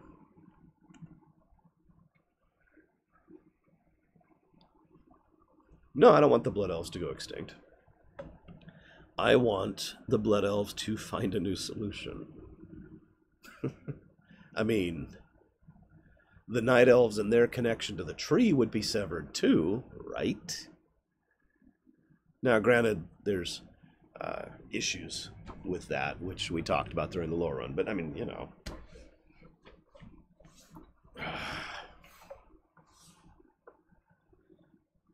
It's not like we can't make a new Sunwell. We've done it before. More than once, actually. In fact, actually, to be 100% blunt, we already have something in place right now in lore for the Blood Elves to be fine. Because we've got the Nightborne. You remember that? We had a whole quest arc across a whole zone. Spoiler alert for Legion. Dealing with the idea of being able to permanently and properly cure magic addiction. Just bam. And it works. It actually is a legitimately salvable solution, right? So we have a solution built in for the Blood Elves. So I'm not worried about destroying the Sunwell or them losing the Sunwell. especially since the High Elves would probably be opposed to destroying the Sunwell too. Just think about that. Do you really think if the Alliance conquered Silvermoon, they would destroy the Sunwell? They have elves too. In fact, they're going to get Void Elves soon. So, no. I think if I was in charge, I'd say, you want to do something? You want to really push this whole stupid war, this World War I thing? Commit to it. Go all out. Really change the status quo. Smash Silvermoon. Smash the Undercity. Smash Teldrassil. Smash, well, abandon the Exodar. I mean, the Exodar is basically abandoned anyways, let's be honest with ourselves. But more to the point, if the Exodar, like again, Legion spoilers, I'm not going to get into this one. This is kind of recent Legion spoilers. But let's just say the Exodar has basically been abandoned anyways. So just do it for real. Just actually make it concrete. Turn that into a horde zone. Turn Ashenvale into a horde zone, right?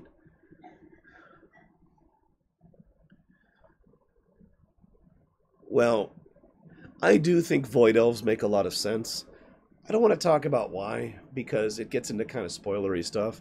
All I'm going to say is it makes a whole lot of sense the way they're going with the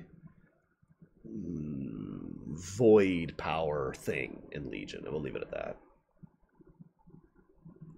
Exactly, Nito. Oh.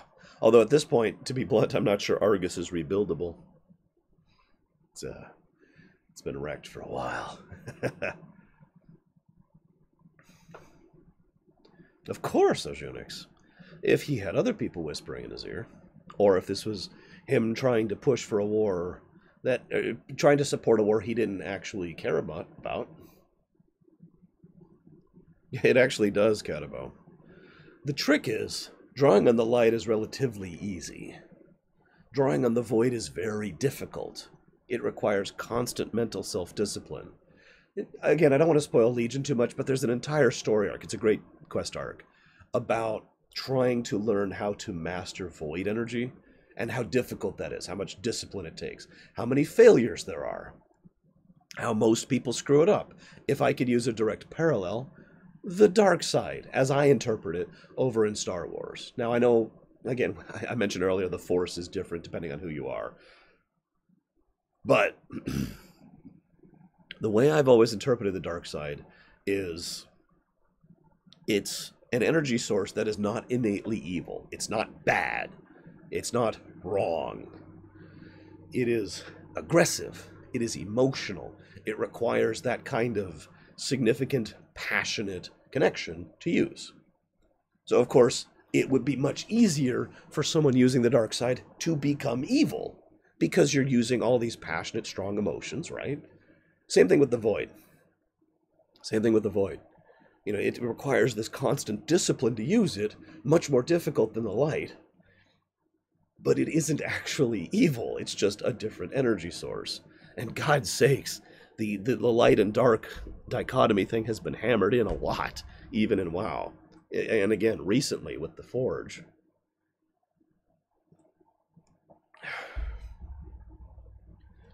Well, I mean, we're kind of already there, Josh.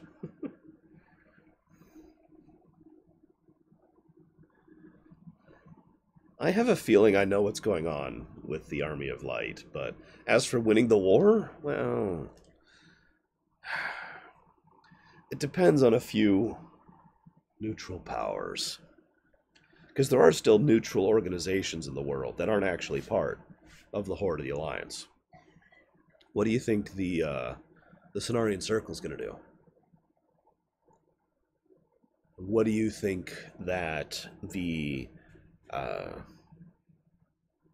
can't think of the names. The Shamans, the Earthen Ring. What do you think the Earthen Ring are going to do? What do you think the Argent Dawn are going to do? Or the Ebon Blade? There are several neutral factions which have significant military, resource, and political power that we have no idea what they're doing in this Horde versus Alliance war. Yeah, the Illidara is another good one. And of course, arguably the Black Harvest, especially since, again, I don't want to spoil Legion's ending, but the Black Harvest are going to be in a very unique position at the end of Legion.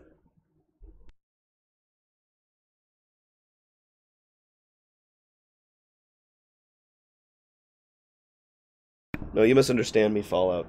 I'm not arguing for or against your point. I'm just bringing it up. Remember, one of the major plot arcs of the... We've got 3 major plot arcs. We've got Save the World, the War, and Recruit New Allies. That's the 3rd major plot arc we already know about. Or whatever it's called, Draco's. The Paladin guys. Excuse me. So... recruiting new allies, the mere fact that they want to recruit new allies kind of makes me think that these neutral organizations I'm mentioning are staying neutral. Just an impression I get, you know? Either that or they cease to exist. That these 5 people go join the Horde and these 8 people join the Alliance or whatever, right? That's something I could see happening legitimately as people band together based on racial prejudices or old grievances, or because of that alliances problem I mentioned earlier, the World War I thing all over again. Now, Dalaran had better be neutral. Of all the organizations out there, Dalaran and Khadgar in particular have the most reason to be neutral.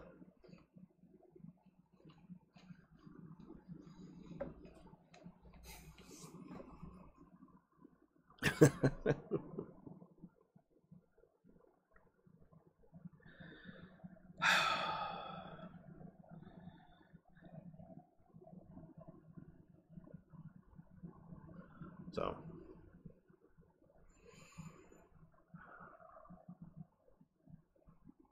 and yeah, Miss Proudmoore actually left them. See you around, Josh.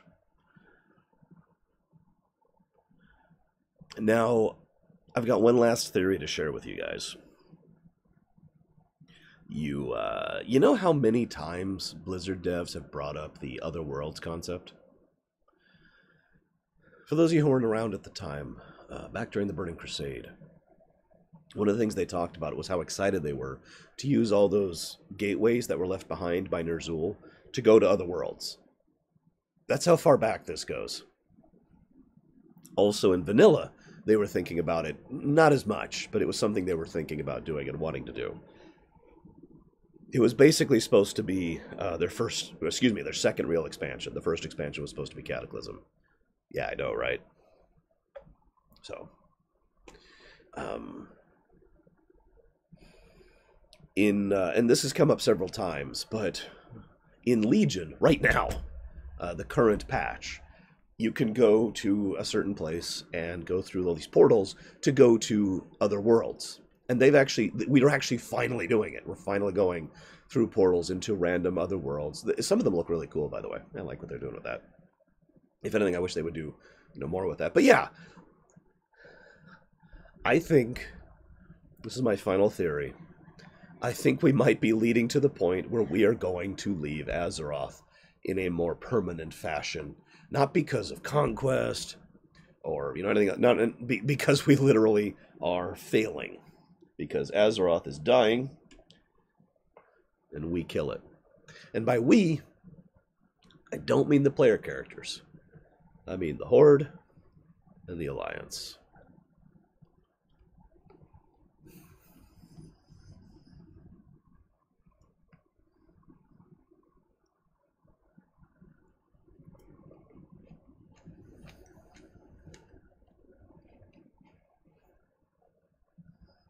Yeah, I mentioned them, Mojunix.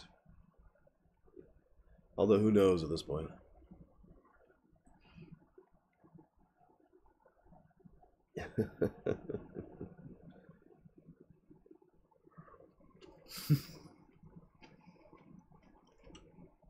Yes, guys, this whole stream has just been a way for me to say that, by the way, guys, WoW is dying. Yeah, absolutely. Kegner's the Guardian of Azeroth. He's not literally the Guardian. Doesn't have the empowerment. Doesn't have the abilities. But he has the position, and he has the responsibility. I agree, FM Nito. And I have no doubt that they will continue to do that. Have to admit, though, it's an interesting story arc to do, isn't it? I'm sorry, Warlock. You know, I've heard that before, too. Yeah, it kind of was, Javan. Kalimdor.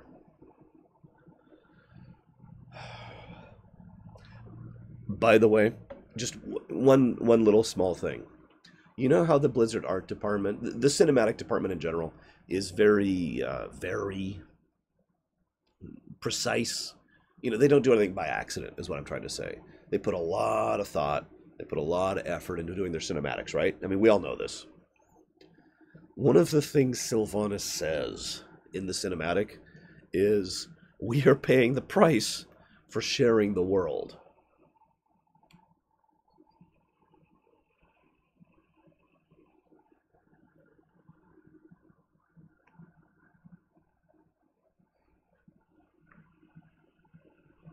Also, I suppose not that this matters, but I should also point out that the WoW movie, excuse me, the Warcraft movie, was pretty much about Draenor's dying, let's go take over another world. Not quite contiguous with Warcraft 1. There were other things at play there, but you know.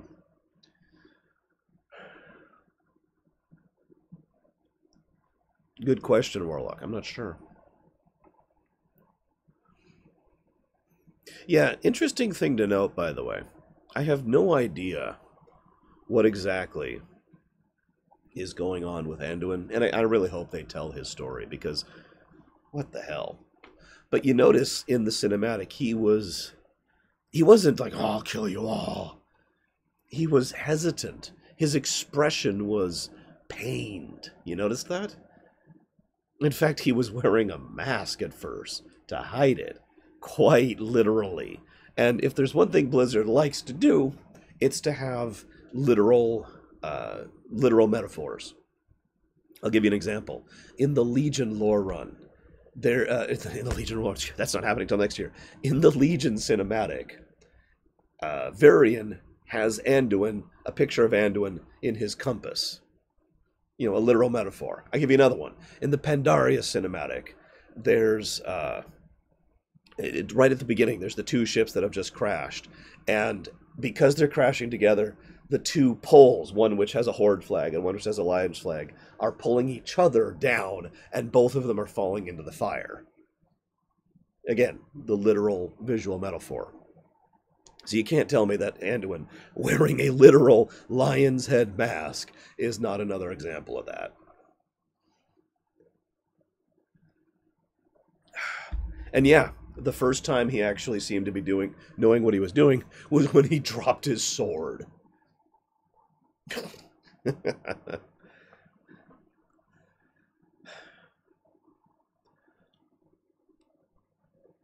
And I hate to point this out, but Sylvanas's "for the Horde" sounded sincere to me. And as I mentioned earlier, thanks to further insight on Sylvanas as a character, I'm pretty sure she does care about the Horde. Not a lot, but she does want what's best for the Horde in kind of a more distant thing. You know, it's her and her people she cares about, and then the Forsaken, and then the Horde. You know? So it even because it even inspired Varrock to take his axe back up. Yeah, Sylvanas was not villainous at all in that. If anything, she was protective, which is interesting.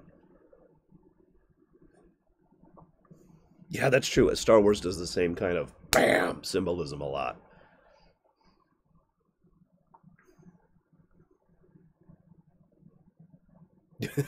Damn it, Permeus. When's that book coming out? As much as I hate myself for this, because I don't like Christy Golden as an author. I'm sorry. I just don't. I need to figure out when that book's coming out, because I'm probably going to have to read it.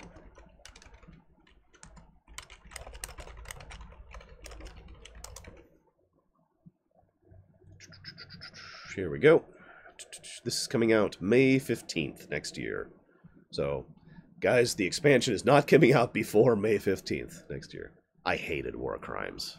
I hated War Crimes. I actively despised that book. But, of course, Warlords was such a mess, and I've talked about why. I don't feel like the need to go into that, but Warlords was such a mess that... that is further along than I thought it would be. That all the foreshadowing that was done in War Crimes to lead into Warlords didn't matter and never happened.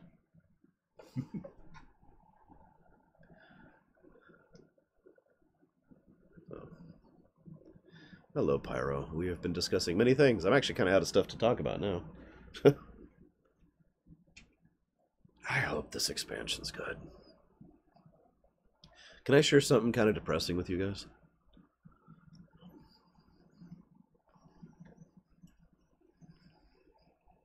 This is the first... Oh, excuse me.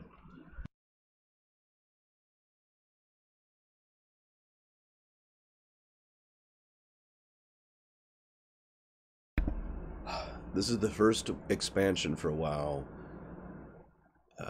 ever that I'm not sold on automatically. It's never been a question for me. It has never been a question. Burning Crusade, yes. Wrath of the Lich King, hell yeah. Cataclysm, can't wait.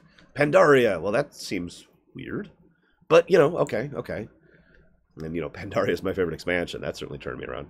Warlords, yeah. Legion, hell yeah. I was so excited for Legion. Battle for Azeroth, This is the first time I've ever had to sit and think, am I going to get this expansion? I have never felt that way before. Ever. About World of Warcraft. In fact, you know what, to be blunt, I have never felt that way about any MMO that I have been, you know, that I have really been invested in. Not Asheron's Call, not Lord of the Rings Online, not Star Trek Online. There's others. There's been a few.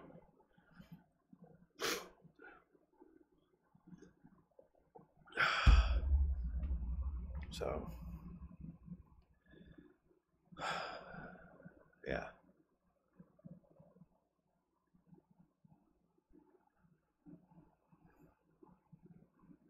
Here's hoping, guys.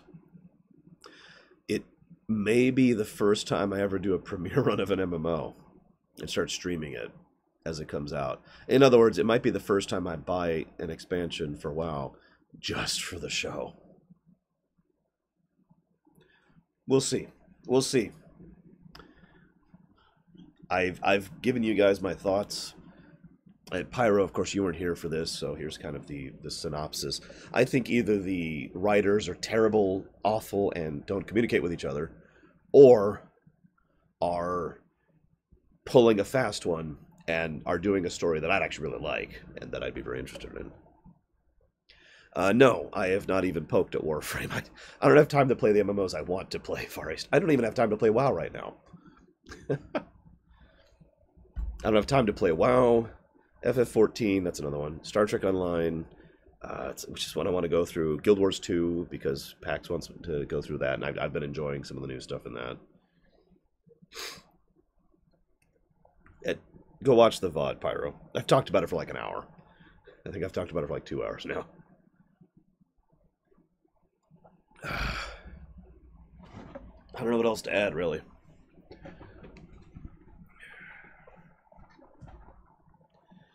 I will say, a lot of the new features sound legitimately awesome. The AI, the new AI they're pushing, awesome. The RTS mode, awesome. The randomized scenario mode, awesome. Zandalari Island, awesome. Kulturas Island, awesome. Sub-races, awesome. The fact that there will be new sub-races in the future, awesome. Like, all of these points are things that are just, yeah, you know? I'm with it. So, as if I ignore all of my problems with it, there are some things that look very cool. We're going to need more details to really tell on a lot of this stuff. They gave a lot of details about some things. Like, we know a lot about exactly how allied races, the sub-races, is going to happen. And we do know they're going to be doing more of that in the future. So that's awesome. Really, Pyro? That's funny, because first one I'm doing is Dwarf. Dark Iron Dwarf.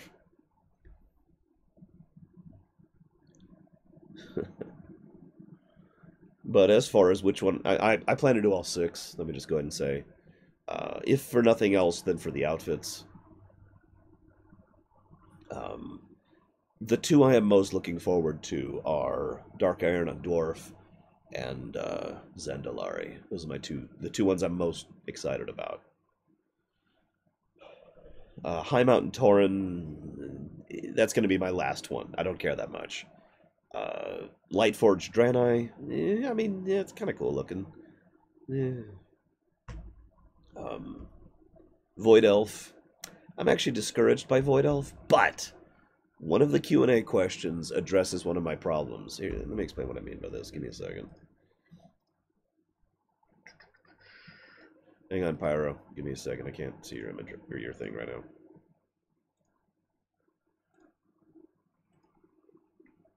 Oh yeah, by the way, the Horde are getting the Nightborne, as they should. I've heard some people be confused about that. I think those people didn't play Legion. It is very logical that the Horde get the Nightborne if they had to pick between the 2. Did I not save that image? Where the heck is it? I thought I saved it here earlier. Oh, there it is. There it is. Perfect. Okay. So check this out, okay? This is a Void Elf, right? Now, I'm going to say this as bluntly as I possibly can. This is dumb looking. Like, the armor's cool. But the elf is just a Death Knight elf. You know, it's just a Death Knight Blood Elf on the Alliance. Whoop-de crap. You know? And is my reaction to that. So, oh, I wasn't even looking at that, honestly, Pyro. That being said, my irritation about this is gone because they've already addressed this. They've already addressed this. Because this is the out-of-combat form. The moment you go into combat, you start looking like an actual Void Elf. Which, shoot, let me see if I can get a picture for you.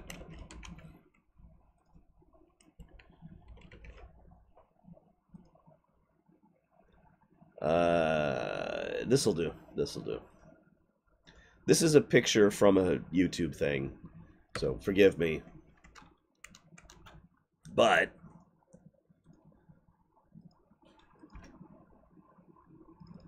this is what an actual Void Elf will look like. Here, I'll put it over there so you can really see it.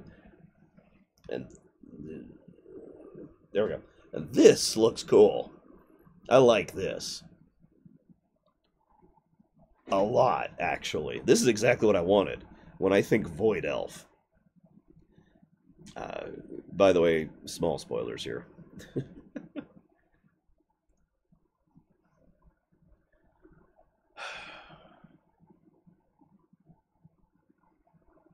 Yeah, I hope so too, Pyro, because that looks awesome to me. Legit.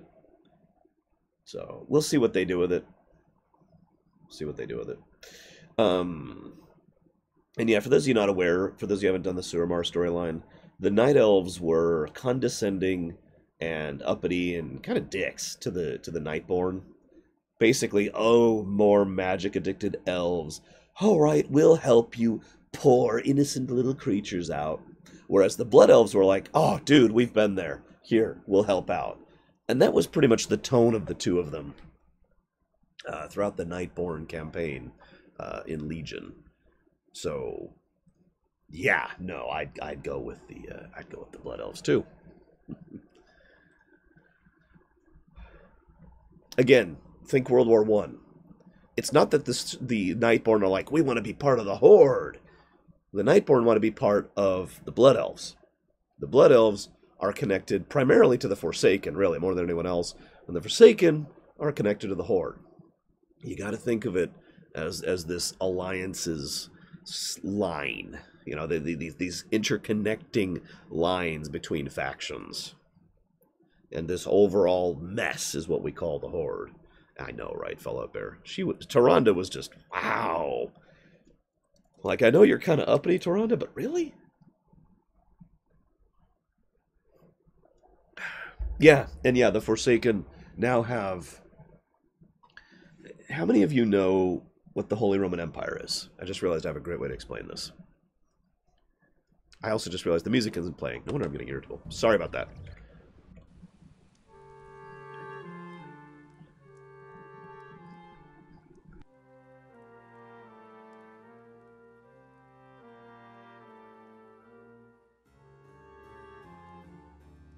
I agree completely. Tyrande is just way too old for change. Yes, the First Reich. The not holy, not Roman, and not an empire. That's the Horde in the Alliance right now. I'm dead serious. I'm dead serious. Think about it. Whoever had the... Oh god, I can't remember the proper term, but you know, basically whoever was the emperor, whoever had the primary seat of the princes, that was the leader, the emperor of the HRE, right? That's the war chief. So right now, the crown, if you will, of the Horde is on the Forsaken.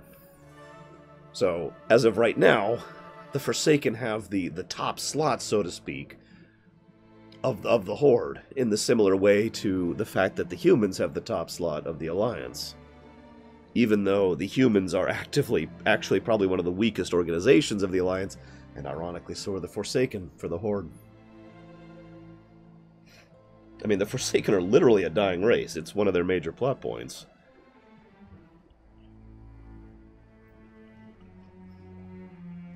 And some of them want to die. And the humans... Well... You ever play Cataclysm Westfall?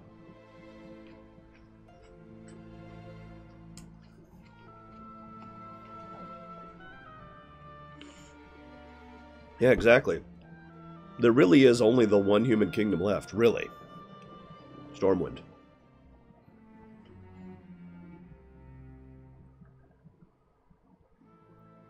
Hi, MLP. We were talking about that earlier, Zagoten. Guys, Zagoten is in favor of genocide. He's one of the Scarlet Crusaders. They have figured out how to make New Forsaken. Some of them don't want that. Some of them want to die, to rot away, to fade, if you will. Some of them don't. And I like that. That makes so much sense to me. Think about that in real life for just a second. Think about how much we disagree about in real life. You know, we have people who are disagreeing on things that are basically banal in real life compared to the idea of should we continue to exist or not as a species? So of course the Forsaken disagree with each other. Of course there's some people who want to die. Of course there's some people who want to live. Of course there's some people who want to try and reintegrate with living races. Of course there's some people who want to just conquer and crush. And I like that.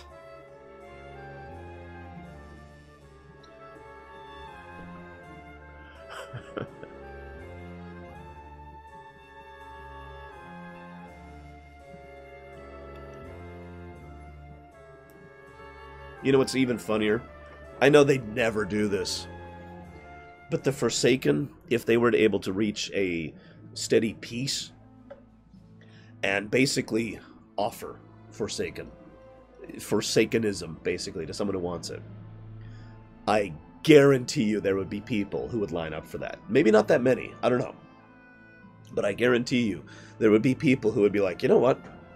I want to live forever. And would walk up. You know, and they could have a whole process for this. You sign up for it. Willingly joining the Forsaken. I guarantee you people would do it. They'll never do that. They'll never do that.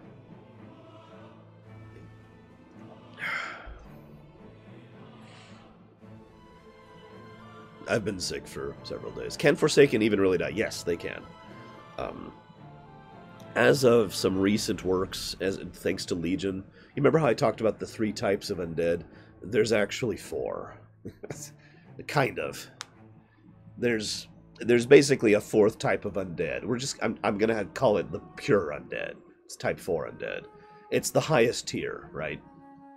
It's an undead that doesn't rot, that doesn't fade, that their power doesn't go away. Basically, you're just given immortality. That's the 4th type of undead. And Sylvanas has the ability to do that now. Not freely, not cheaply, not easily, but she can do that. If you remember, and it makes sense, I should have realized this back before, this was what the second Lich King did all over the place. The only reason the people who he had turned into type 4 undead died was because the second Lich King died. Sylvanas is, in fact, a type 4 as of now, based on all evidence. Although that is speculation, it is worth noting. She is either a type 4 or a type 3B.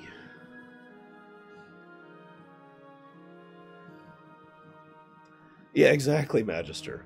How easy would it be to make a painless poison that kills you quickly, right? I mean, don't want to get into it, but we have that in real life. You can't tell me they can't have that in Warcraft. So, you go up, you sign up, maybe a little waiting period, make sure you really mean it. Okay. Yes, Glug, you're up. Congratulations, you get to live forever. Yeah, you can't tell me people wouldn't want that. In fact, I know for 100% certainty that people would want that, because that is exactly how the Cult of the Damned started back when Kel'Thuzad was forming it before the Third War. People wanted that undeath.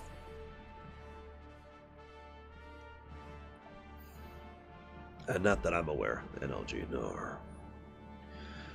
No, there's death. Hey, give me 1 second. Give me 1 second, Catapult.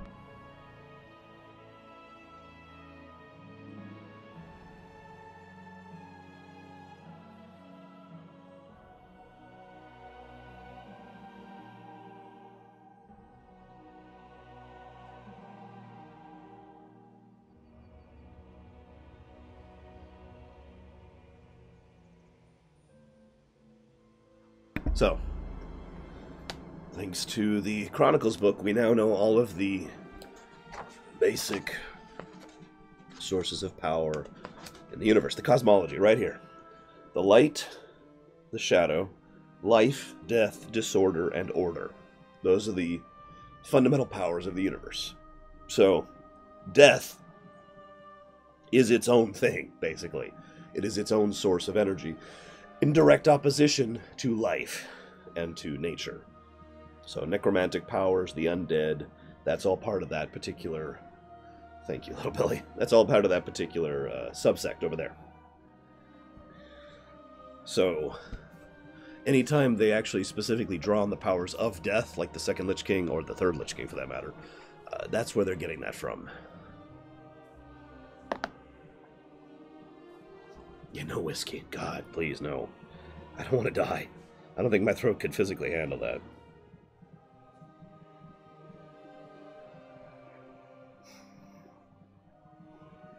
By the way, if I could be so bold, yeah, Catabo, it's actually interesting to me, and I pointed this out a lot as this became, known to us. Death is not in opposition to light.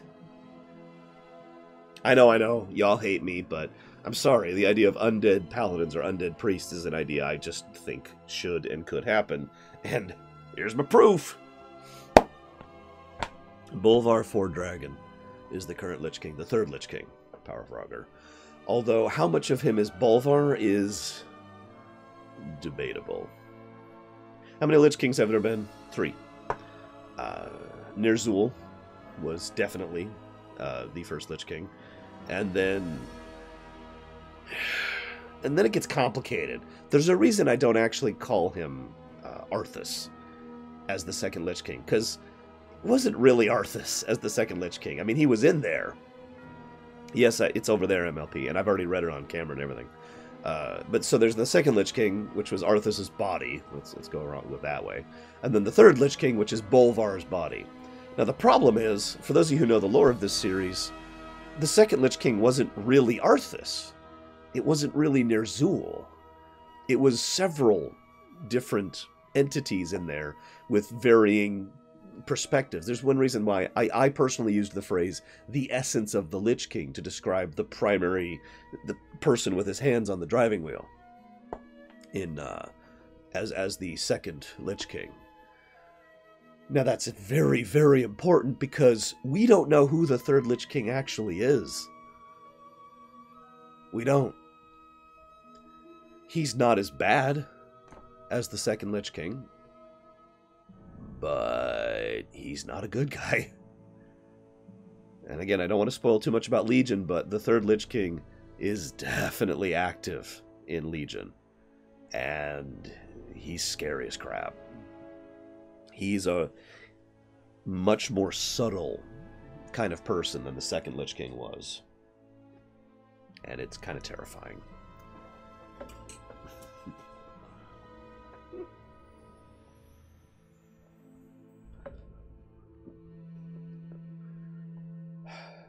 Few thousand, little bit, it's not that big deal.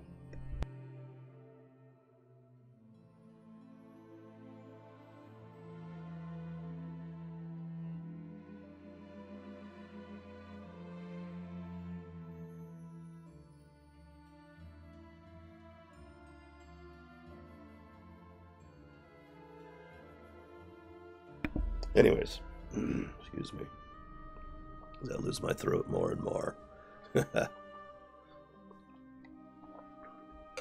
The third Lich King is still frozen, but very, very active. In fact, let me just give you a couple tidbits on what the third Lich King can do. The third Lich King from Icecrown can reach out to Karazhan, just like that, and reach into your mind. He's not going to take over it, because he's being subtle. And he can just summon a portal right there to summon you out of there. He can do that now, while still frozen. The third Lich King, I'm pretty sure, is at levels of power that, like, I'm not even sure the second Lich King could hit. I'm not certain on this one. If we ever have a fourth Lich King, we might be screwed. And yeah, I really, really hope they continue with the third Lich King story. Could the third Lich King take control of Sylvanas? Absolutely. I don't even think it would really be difficult for him. Because, as Warlock Forever points out, there's no Arthas in there anymore. Remember, the reason the second Lich King lost was because of Arthas. And even then, he still nearly won.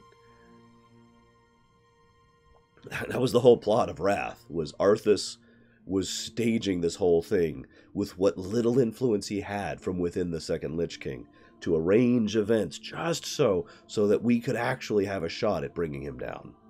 And if he hadn't done that, he would have just crushed us. He could have. Third Lich King has no Arthas in him. So, yeah.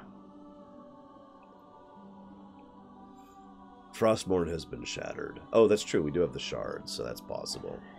By all accounts, however, Arthas and probably Ner'zhul have been loosed from the third Lich King, thanks to the shattering of Frostmourne.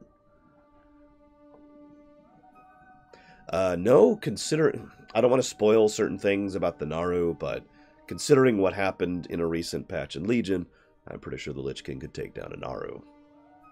The Old Gods? One-on-one? Yeah, an Old God could probably kill the Lich King.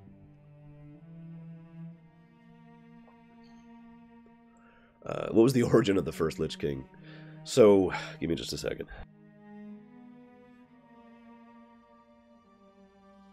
Excuse me. I'm trying to clear my throat here. Ner'zhul. Okay, rewind. So the Nothrazim are the ones who really are responsible for crafting the Lich King.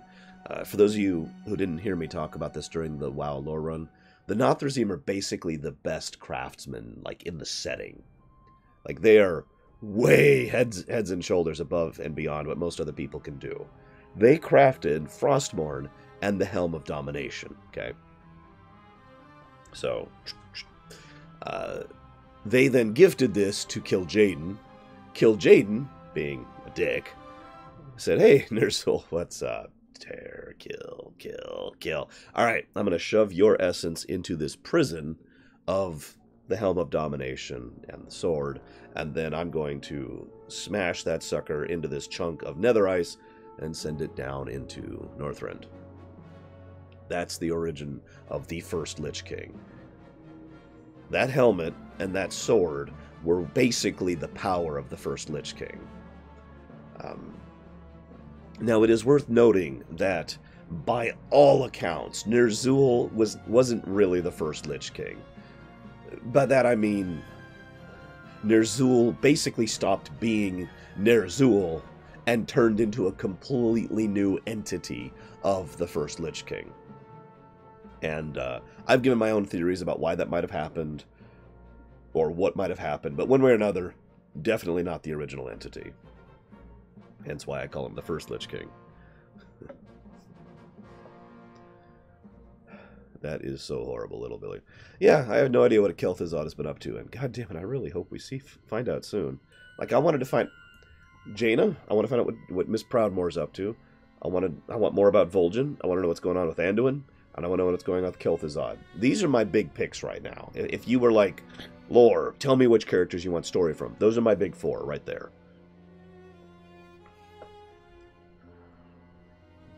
Yes, MLP, that is possible in lore right now. It would not be easy. It would take one of the Valkyr or someone else with, like, greater power over the realm of death in order to be able to reach in and pull out Arthas from the dark. So pull his soul out, basically. There we go. And then, after you pull his soul out, they would have to just put him in a body. Doesn't actually matter whose body at that point, really. Make sure that body is a Type 4 undead, like I just mentioned earlier. Get the helm from Bolvar, or whatever. Put the helm on his helmet. Boom. Arthas is now the Lich King, the fourth Lich King. I don't think they're going to do that, but they could. It is possible. As of now, they wouldn't even have to retcon anything to make that happen.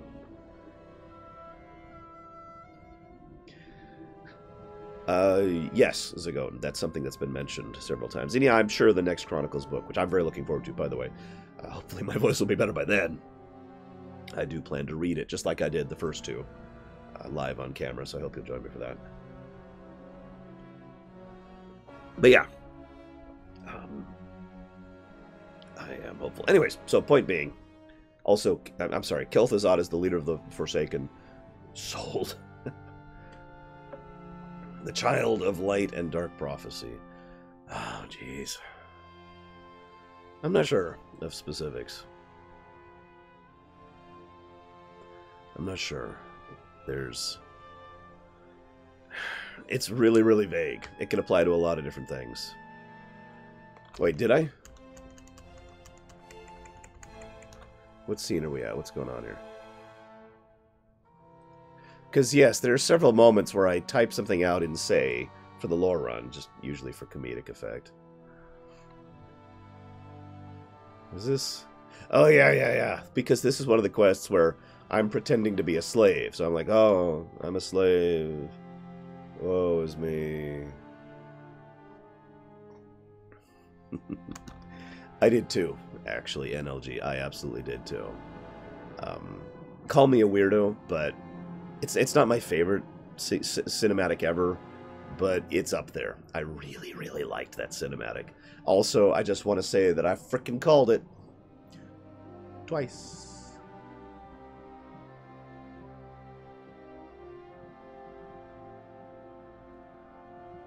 I'm not going to spoil why. I'm just going to say I called it twice.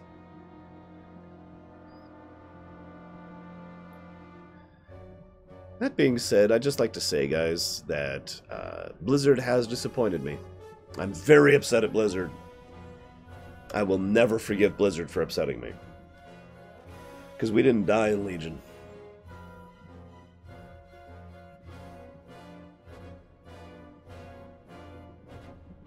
For those of you who don't know what I'm talking about, and I talked about this a lot during the lore run, in Warlords, we get a vision of our death. Now,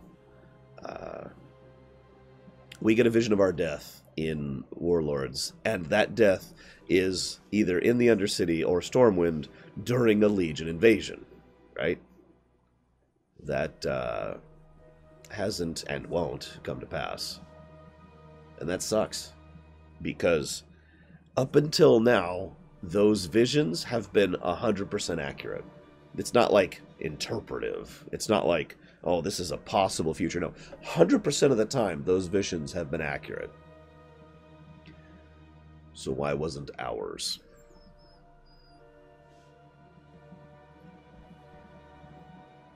Although, admittedly, for those of you who know me and know what I was talking about this towards the end of the Legion, or excuse me, the lore run, the WoW lore run. I said I wanted to lose in Legion. I wanted that so badly. I really did. I wanted us to lose in Legion, and then have the very next expansion be like a recovery period. I wanted the Empire Strikes Back, to put it into very simple terms, of WoW expansions. But we won. God damn it, I wanted to lose so badly. Oh, well. I know, right, Warlock? I mean, the Lich King does literally have the ability to just kill people. He does it in that quest in the Howling Fjord, if you're an Alliance character. You just walk up. Hey, the Lich King's like, hi. Watch me apply some pressure. Oh, you have died.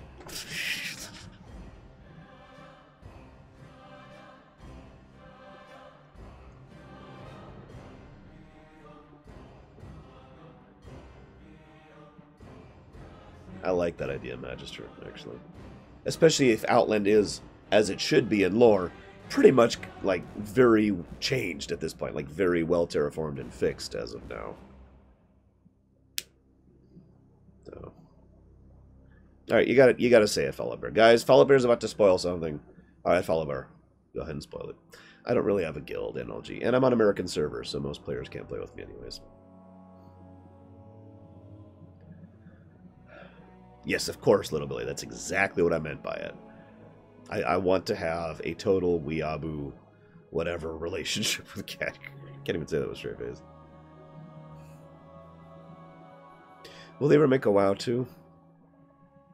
The only way they would ever make a WoW 2 is if WoW got to the point where the market was no longer feasible, and bluntly, I think they'd probably just make an MMO on one of the other franchises they own instead of that.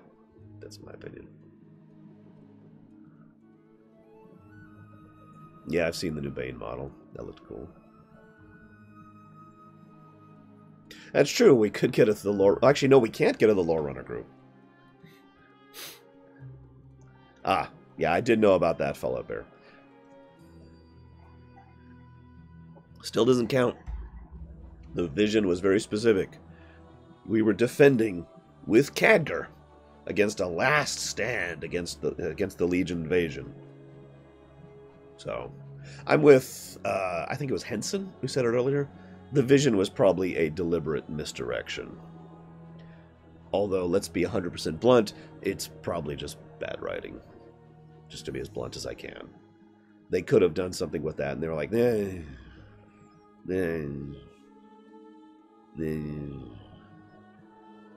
let's just have him die fighting some demons. That works, right?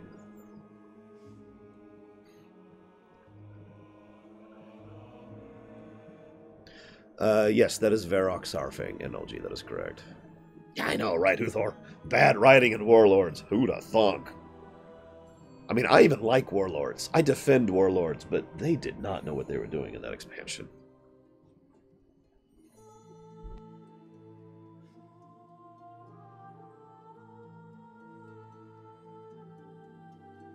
during the fight with him, Permeus, in the Hellfire Citadel at the end of Warlords. I even went out of my way to get it for the lore run, just so I could show you guys it.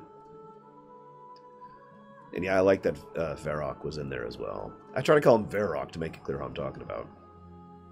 Because Varrock Saurfang is an awesome character. He's also an interesting foil to Sylvanas. He's actually loyal to her, but only as long as she retains the loyalty and the interests of the Horde in mind. And she's aware of that.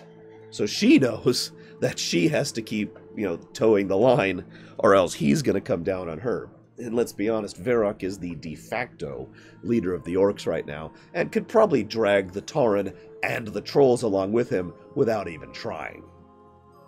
So, Sylvanas, if she was to really step a toe out of line, Varrock would be like, alright.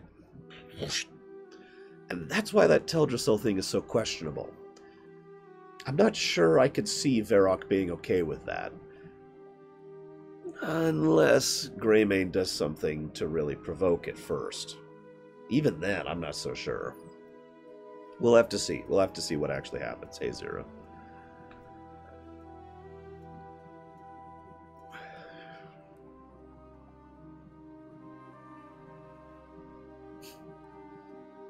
Actually, I still think Lorthamar would be my personal pick for War Chief, if I had to pick one. No Blood Elf bias there. I just think he's the best fit for the character. See you around, Donovan. Yeah, I need to cut this off. It's actually getting kind of late, and my throat has been slowly dying. Remember, tomorrow we're doing that Thor discussion stream. I hope to see you there for that. And then Tuesday, we're going to be doing a premiere run of Sonic Forces, because you guys wanted that, apparently, and I'm cool with it. I'm cool with that. So thank you for joining me for this impromptu stream. I'll see you guys next time.